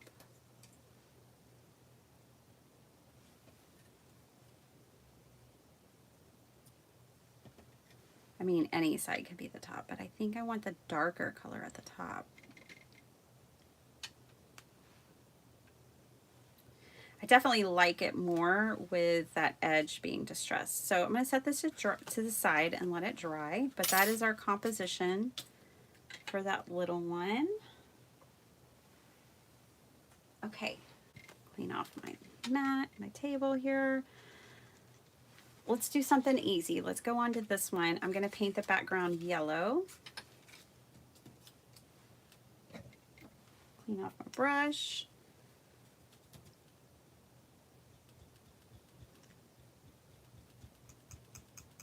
Mostly clean. And grab some yellow. Now I'm not going to do anything to this background. I'm just going to wash on some yellow watercolor and just get like variation here. You know, variable color, more saturated and opaque in some areas, more transparent in the others. Heat it with the heat gun.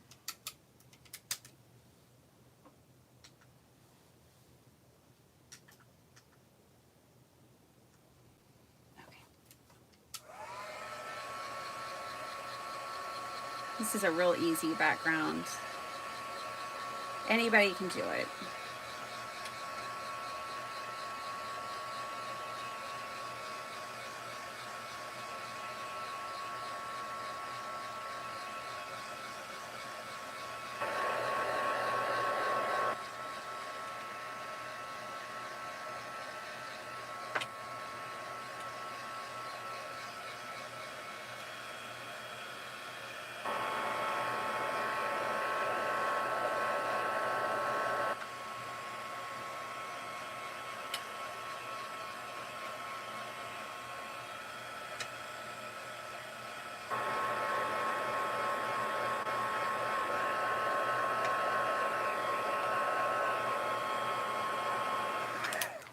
Okie doke.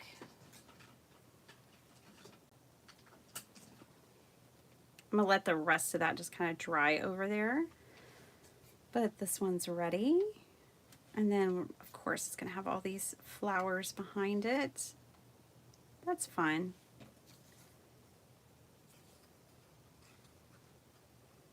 I think this is the composition that we had before. Something like that on top of that, just wash of color. So, put that one off to the side. One more to go. Let me look back at the inspiration. Today's inspiration came from Somerset Studios. This is from, February, March of this year. Oh, well, what do you know? I thought it was old. And then it's getting all mucky. This was our inspiration, which is pretty obvious to tell. We've used the fabric, we've used a resist technique, we've used the flowers, we're using the watercolor wash, the butterflies. I mean, we're going to use the nameplate. We're fully embracing this one. So that was our inspiration today.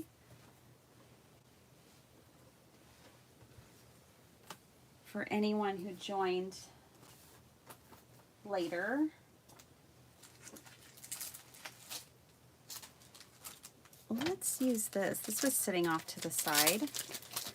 I really like this. This is called Patchwork Pieces. I don't know when this came out, but I got it in the last 6 months or so.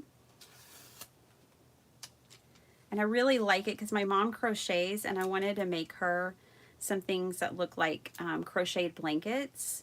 And so that's why I got this, because I thought it would be really cute to make some things that look like kind of granny squares. So let's use some of these in that way. Ooh, I like this one. It looks like crochet. Okay. So I could put the border down here, and then we can do some little like crochet shapes up here. How about that? I think that'll work. Just grab anything and have fun.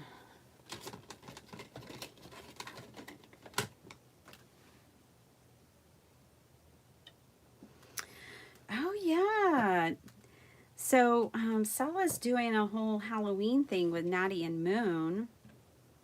I can see she's filling y'all in on the details on that. That's so fun. It's so funny how many people are thinking about Halloween already. I had another person reach out and ask me if I'd want to do a collab for Halloween. I'm not sure, but it's on people's minds. I know that. Purple, pink, and yeah, let's just do these colors. Keep it simple. I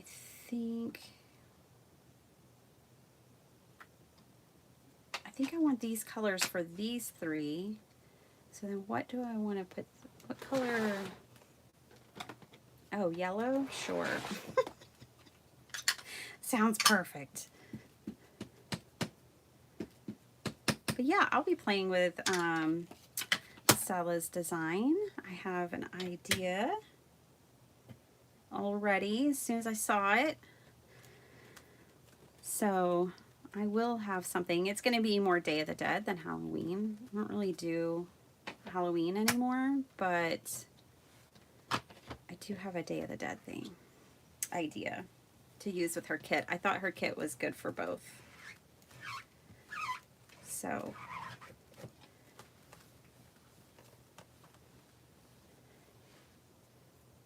yellow always makes me happy.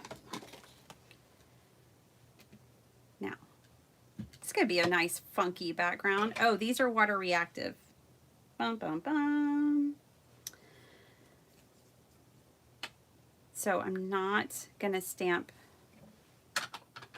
these top ones out yet. Okay, let me get some watercolor on here. I'm not going to worry about that. Obviously, I can't. It's too late. I need to pick a color. I think I'm going to do blue. clean off my brush, or else I'm going to get green because I was working with yellow. And I don't want green, I want blue.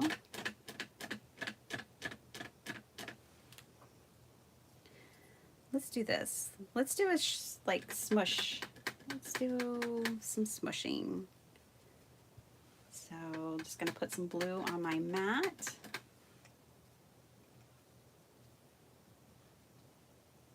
Is that about the right size? It's just about the right size. There we go. I think I can put my watercolors away. I think we're done with watercoloring. We're almost there, you guys. Okay, I can do it. We can do it. 10 minutes. I don't even know when I started this, but it has been, these projects just take time.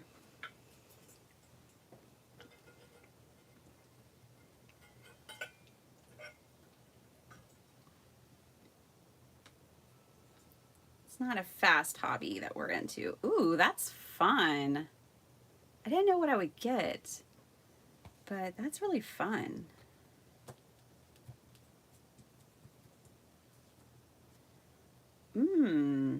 Very cool. I'm very happy with those results. Yes. And then by the time we add our butterfly, it's going to be like a rainbow.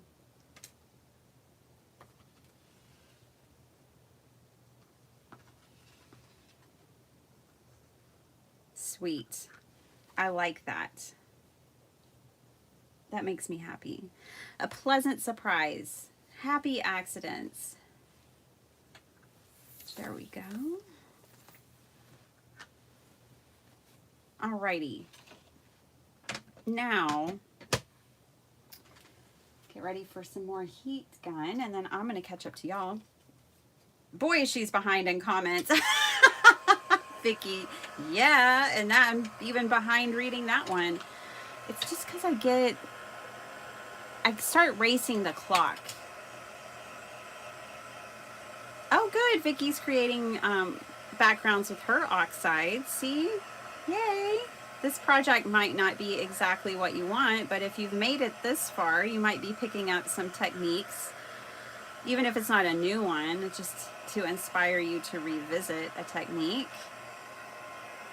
Good morning, Kim. How you doing? Yeah, I'm behind. I'm getting caught up, though. Watch out. Hey, Jessie.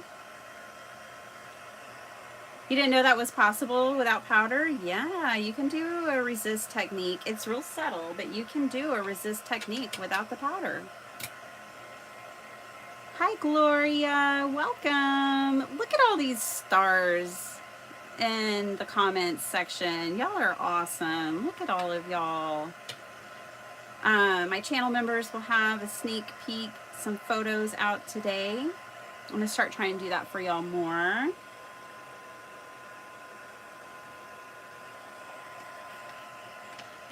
Jessie B saying, being okay with something it's not my favorite is important as long as I actually send or give the card. Yeah. Yeah, not everything is going to make us super happy. And yes, Jem was answering a question, it looks like. I was working with the Prima Watercolors Tropicals set. Those were some of my first watercolors. I've since moved on, but I still use them. They're fine. I think they're honestly a little spendy and not the highest grade, if I'm being completely honest. Okay, there are better ones out there that you can get for the same amount of money, but I do like them. I do, and I revisit them and I do use them. I have a couple of Prima sets. They're not bad. They're not like super chalky. They aren't something I don't want to use, but just for the same price, you can find a much higher like artist quality. It just depends on what you want. It's just, I would feel bad if I didn't tell you the honest truth. But look at me, I'm using them. I had fun with them. So there's definitely nothing wrong with them.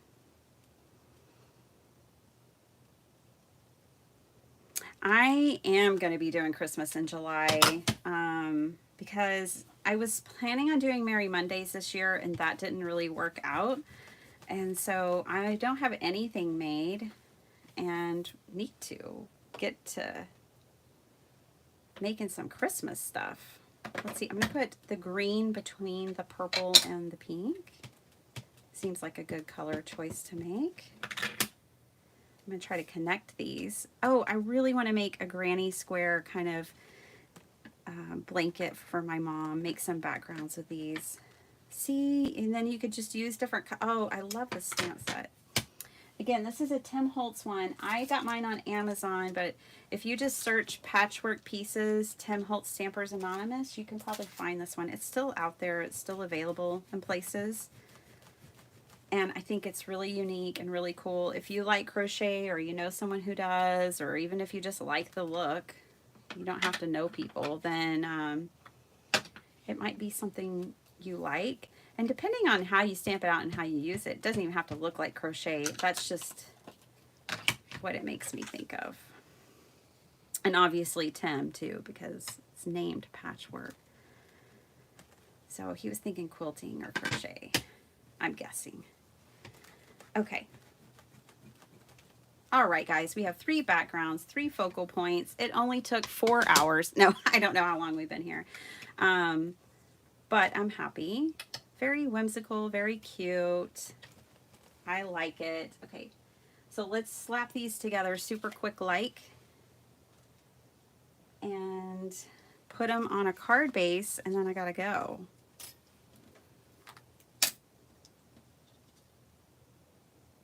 Okay, so I'm just gonna glue this down with my PVA. Got some Cheryl lace. This was white lace that I gel printed on. I got this really grungy lace. I'm not worried about that glue. It's going to dry and you won't see it. And it's going to hold the lace on. So there's that, and that. Okay. You know what I want to do? I'm going to stitch this on real quick. It's probably a terrible idea with that wet glue, but don't do it. But I'm going to do it.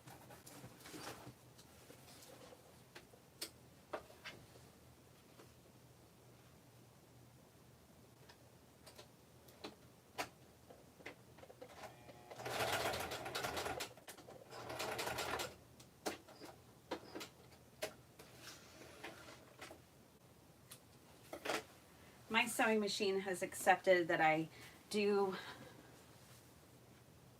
things like this. So it worked out. It's fine.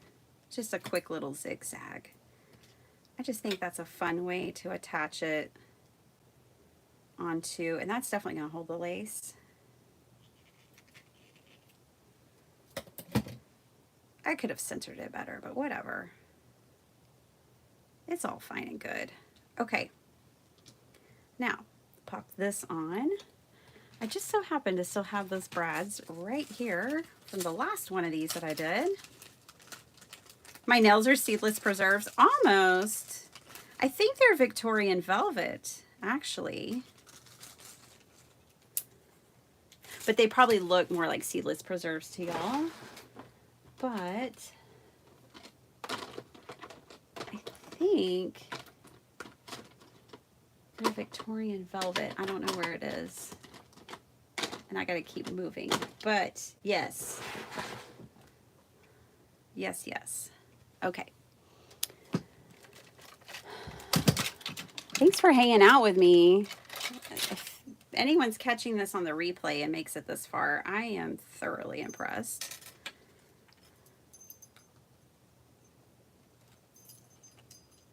Because it's just random crafting on a Monday morning.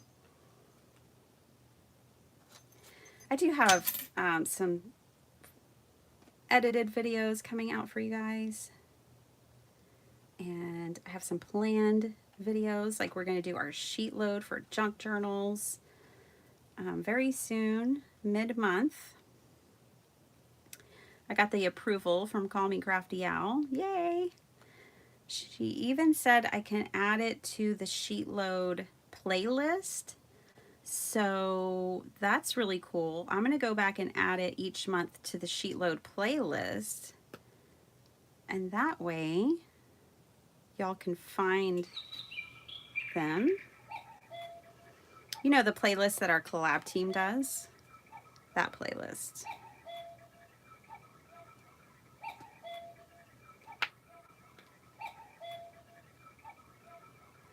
This is going very well. Just a little sarcasm.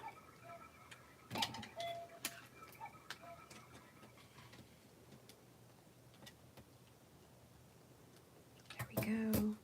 I knew I was going to lose that one. That's fine. I can only put one in at a time. I was overcomplicating it, trying to put two in at once.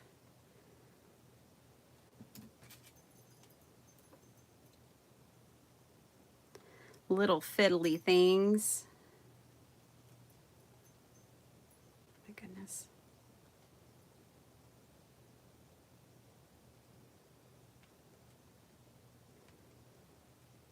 Okay. There we go. Yes, yes. Yes, yes. I think I'll leave the lace hanging over the edge. I need a teeny tiny sentiment again.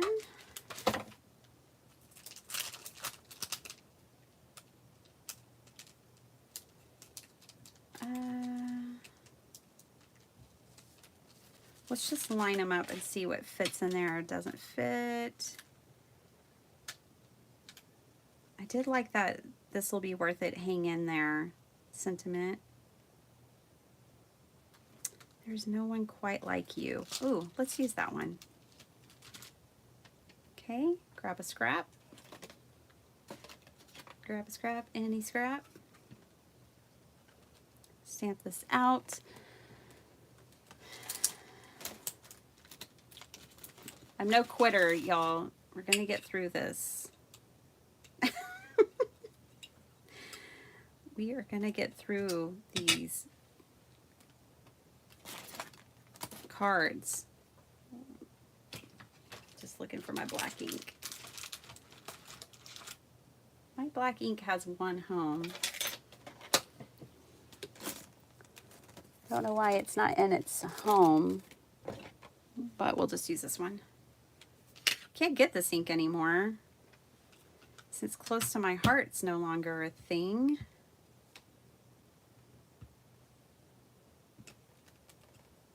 Ugh, that did not stamp well. That did not stamp well. That did not stamp well. Can you guess why I stopped using this ink? Nope.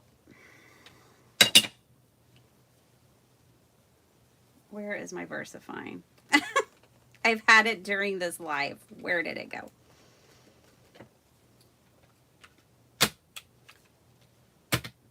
This one's not going to work. I have Gina K. The only reason I don't use this one is because every time I've gone to buy a re-inker, they're not in stock. So I don't have a re-inker for it. But it stamps well. I like Gina K. Oh, wow. It's like, how many times? Don't give up. Hang in there. It'll be worth it. Okay, one of these is going to work. I'm hoping it's this one.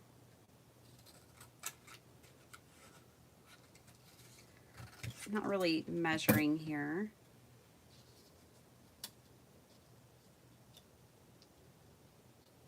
There is no one quite like you. That works. Cute. Okay.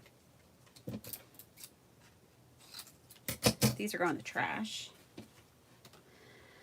Next.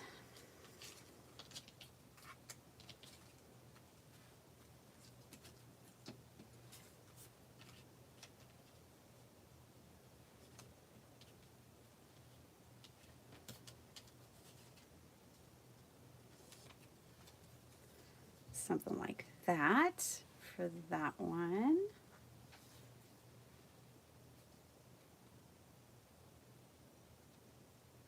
That'll work.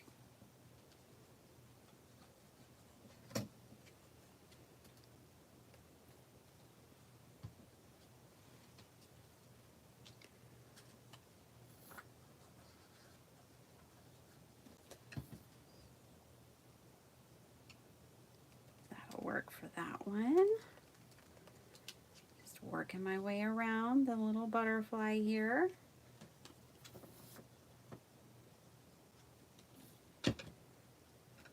Getting everyone all lined up. There we go. Now I can pop this butterfly up if I want to. I kind of want to splatter. Let's splatter, but let's move some things so we don't splatter everything. But I do want to splatter this. So I think I'm going to be bold. Maybe and do purple splatter. Let's do it because I think this goes well with the center of the butterfly. So put a little there.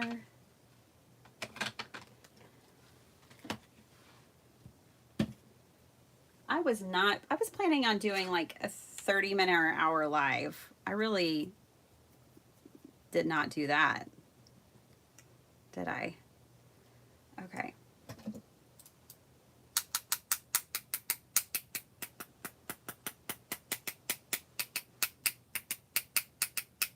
Cool. That works for me. I'm going to grab one of my 5x7 scraps. I put them off to the side over here the other day so that I could do cleanup with them.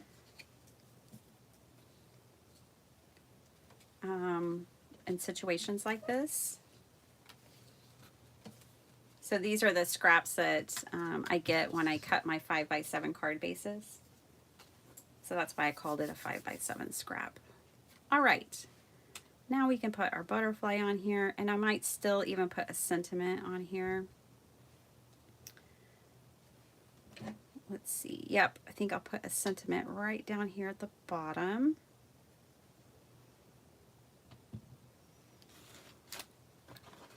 We'll go back to Gina.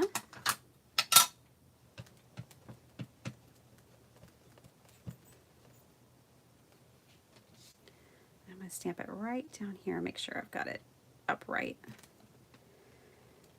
Maybe a little crooked. It'll be fine. Nothing is worth more than today. Like it. It really needed that sentiment. Okay. Some Dollar Tree foam tape.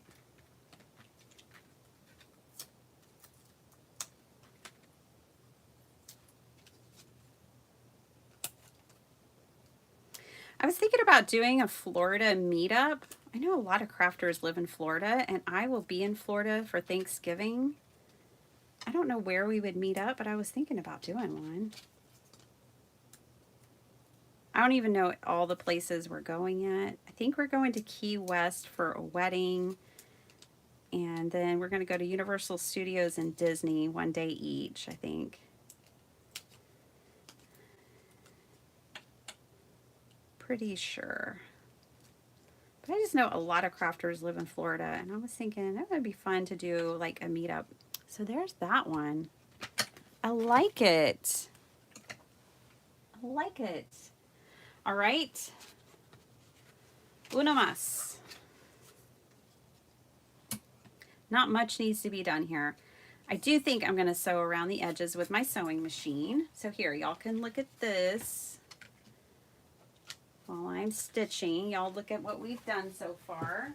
It's only taken a couple of hours. No big deal.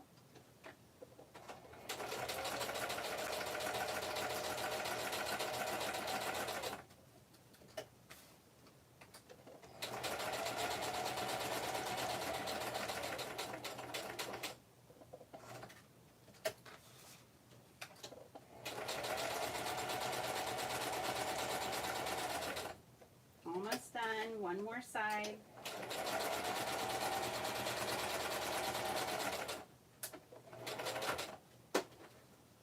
This ribbon color is definitely Seedless Preserves. Seedless Preserves has always been one of my favorite Tim colors. But I like Evergreen Bough a lot too. I happen to have both on this card. No surprise. Those are like my two favorite Tim colors. I also really like Tea Dye. Oh, and Peeled Paint is really good too. Oh, but I love that with the stitching. I always show like the back, but yeah, that adds something really fun to this one. You know what? I have... All we're doing after this is card bases, y'all.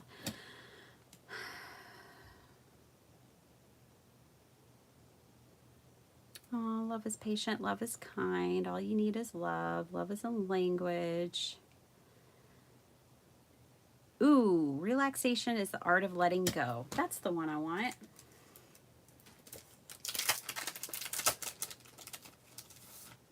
Oh, comes in black and white. We're gonna do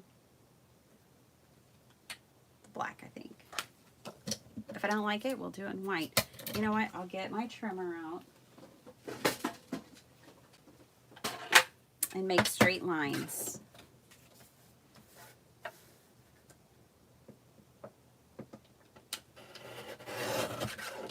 Because these are pretty thin. So these are little, these are from Unity Stamp Co. as well. I'm definitely going to, don't worry, I'm going to trim it closer. Oh, I like that. Okay. Relaxation is the art of letting go. So is crafting with Bitty Penny. It's the art of letting go. I was watching Mary and Cassie Trask craft together the other night, and Cassie was like, I don't want to break the rules. I was like, I love breaking the rules. She vetoed an A9 card. I'm like, why? I mean, I know it's not for everyone, especially people who just typically make A2 cards, which most of the big card makers are like that, you know. They're not going to want to make an A9, but I love them. Two of my Godzilla cards that y'all will be seeing this week are A9s. I don't know when. Let's see. I'll probably come back live on Wednesday and Friday. Something like that this week. Wednesday and Friday. Monday, Wednesday, Friday. I'll have 3 lives this week. I'll try to plan them better and not do such long projects. I mean, I could have made a journal, you guys. I could have made a whole journal start to finish, and then at the time it took me to make these, but I think they're really precious. They are super cute. So they've got that going for them. Right? Okay, they are cute. These would be really even cute for like a journal cover. So if you're not a card maker, that's fine. Look, you could put one of these on a journal. Like the cover of a journal. That's a whole nother idea of what to do with these. But we're going to make them cards. I am going to slide this out. I'm going to put a dot of glue behind it and then put that back in there. Just a little something to hold it down and hold it in place. There we go. Okay.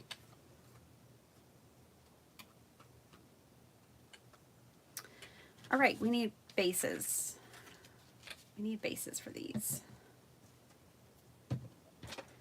If you don't want to do all the work of cutting these out and doodling on them, if you have butterfly stamps, you could get a similar effect to this. You don't have to spend hours, but I mean, isn't this what we like to do? Isn't this what we enjoy? Hey, Megan. Welcome, welcome. I'm really far behind, but I'm going to catch up because I'm going to be making card bases. What kind of paper is she using? Well, Cheryl, only paper I've used today is Canson XL watercolor paper.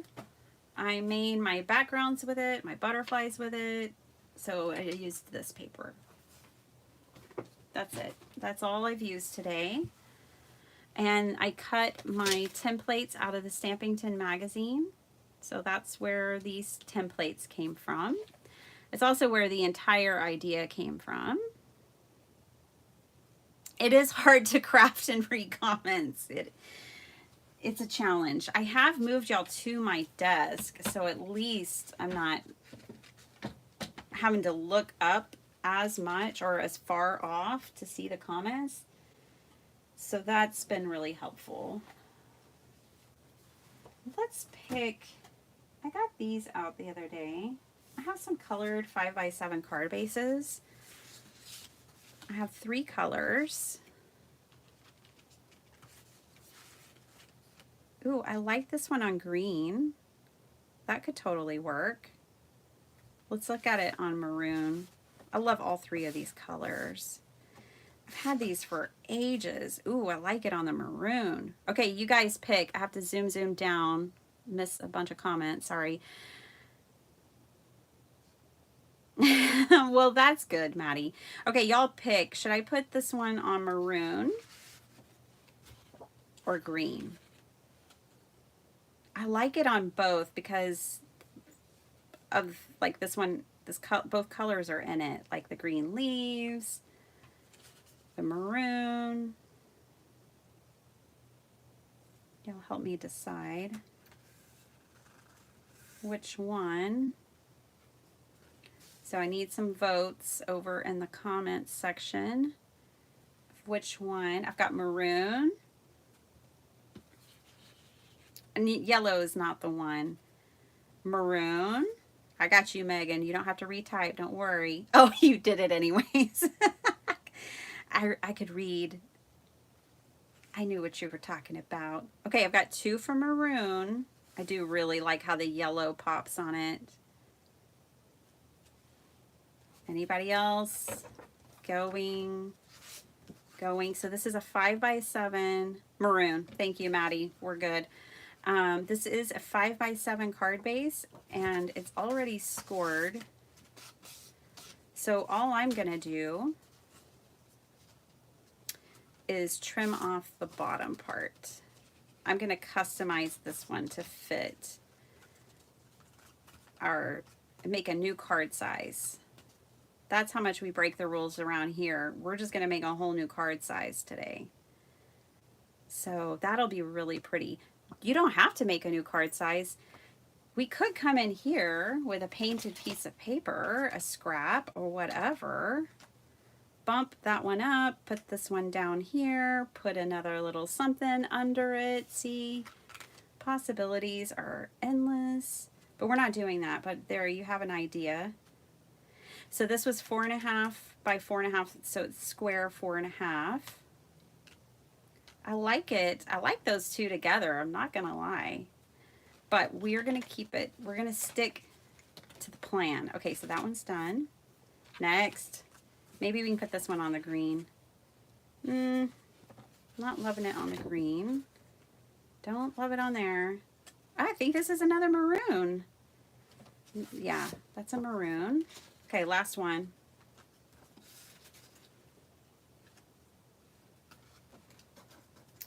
Let's pull out the green for this one. I think this one's going to be a green. Yeah, I like it on the green.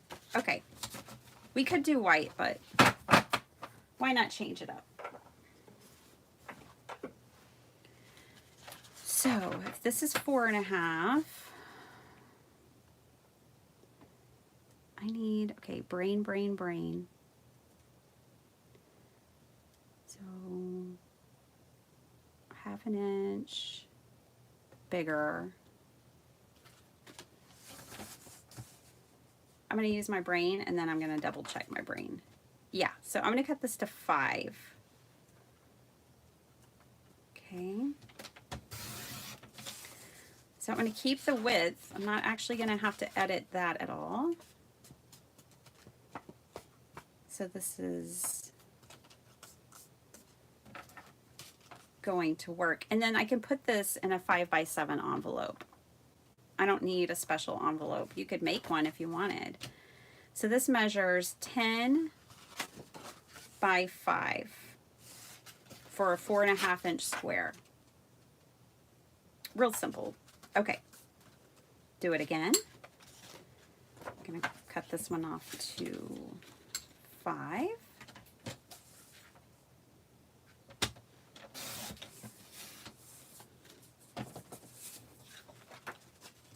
These card bases are kind of flimsy. I'm gonna have to go in and add a matted layer on the inside, and that'll thicken it up. Oh, I like it. These are fun. I wouldn't have made these if I didn't look at my Stampington magazine today. My desk is still pretty clean from when we cleaned the first 15 minutes of this live. Yay! We made some cards. It took forever. I usually make cards a lot faster than that, but I like them.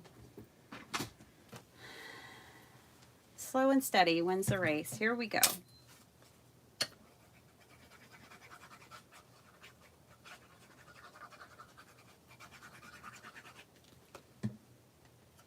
They feel like little mini works of art, especially because they're square. Something about them being square, I think, makes them feel like little mini works of art.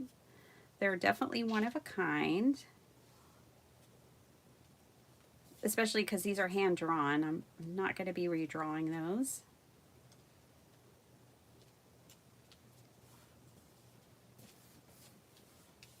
Aw, so sweet.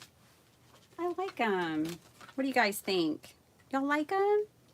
I know, Vicki, I am a rebel. If you can't be a rebel in the craft room, because I have to follow all the other rules in society and at work, so I needed one place where I could be a rebel. The craft room is the perfect place. That's my opinion.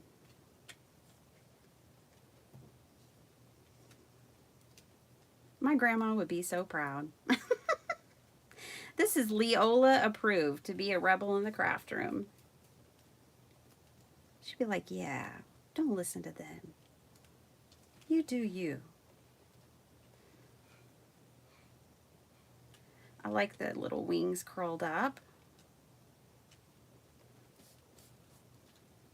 Relaxation is the art of letting go. Isn't that why we like to craft? Okay, last one, this little guy. I hope you guys had fun today. I always love hanging out with you.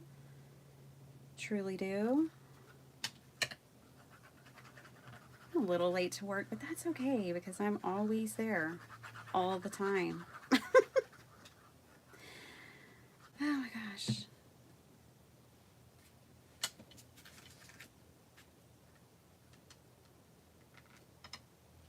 This one was fun in case y'all missed it. We did emboss it ink, or just embossing ink with no powder on the watercolor paper first and then watercolored on top of it. And it gives you a real subtle pattern, background pattern. It's probably hard to come across on camera, but you can kind of see it's the hoedown hanky back there. All right, so here is what I made while hanging out with my crafty besties. I love you guys so much. I hope you might give this a try. I can't help it. My brain has to put those in that order. Yeah, doodle some ephemera for yourself. Or if you don't want to, don't. And maybe just make some square cards. Or maybe get out some watercolors and play with watercolors. You can hopefully be inspired by today's extra long video and make something. I was inspired. Let me pull back out our inspiration pieces one more time for the crew in the back row. It's right here. This is my leftover watercolor paper. So this is what they made, which is far better than mine. But this is what, let's see who made these. Janet. Janet made these. Way to go, Janet. Ooh, I never even saw that one, but I love it. So Janet made these. Way to go, Janet. Very inspirational. And this is what we made.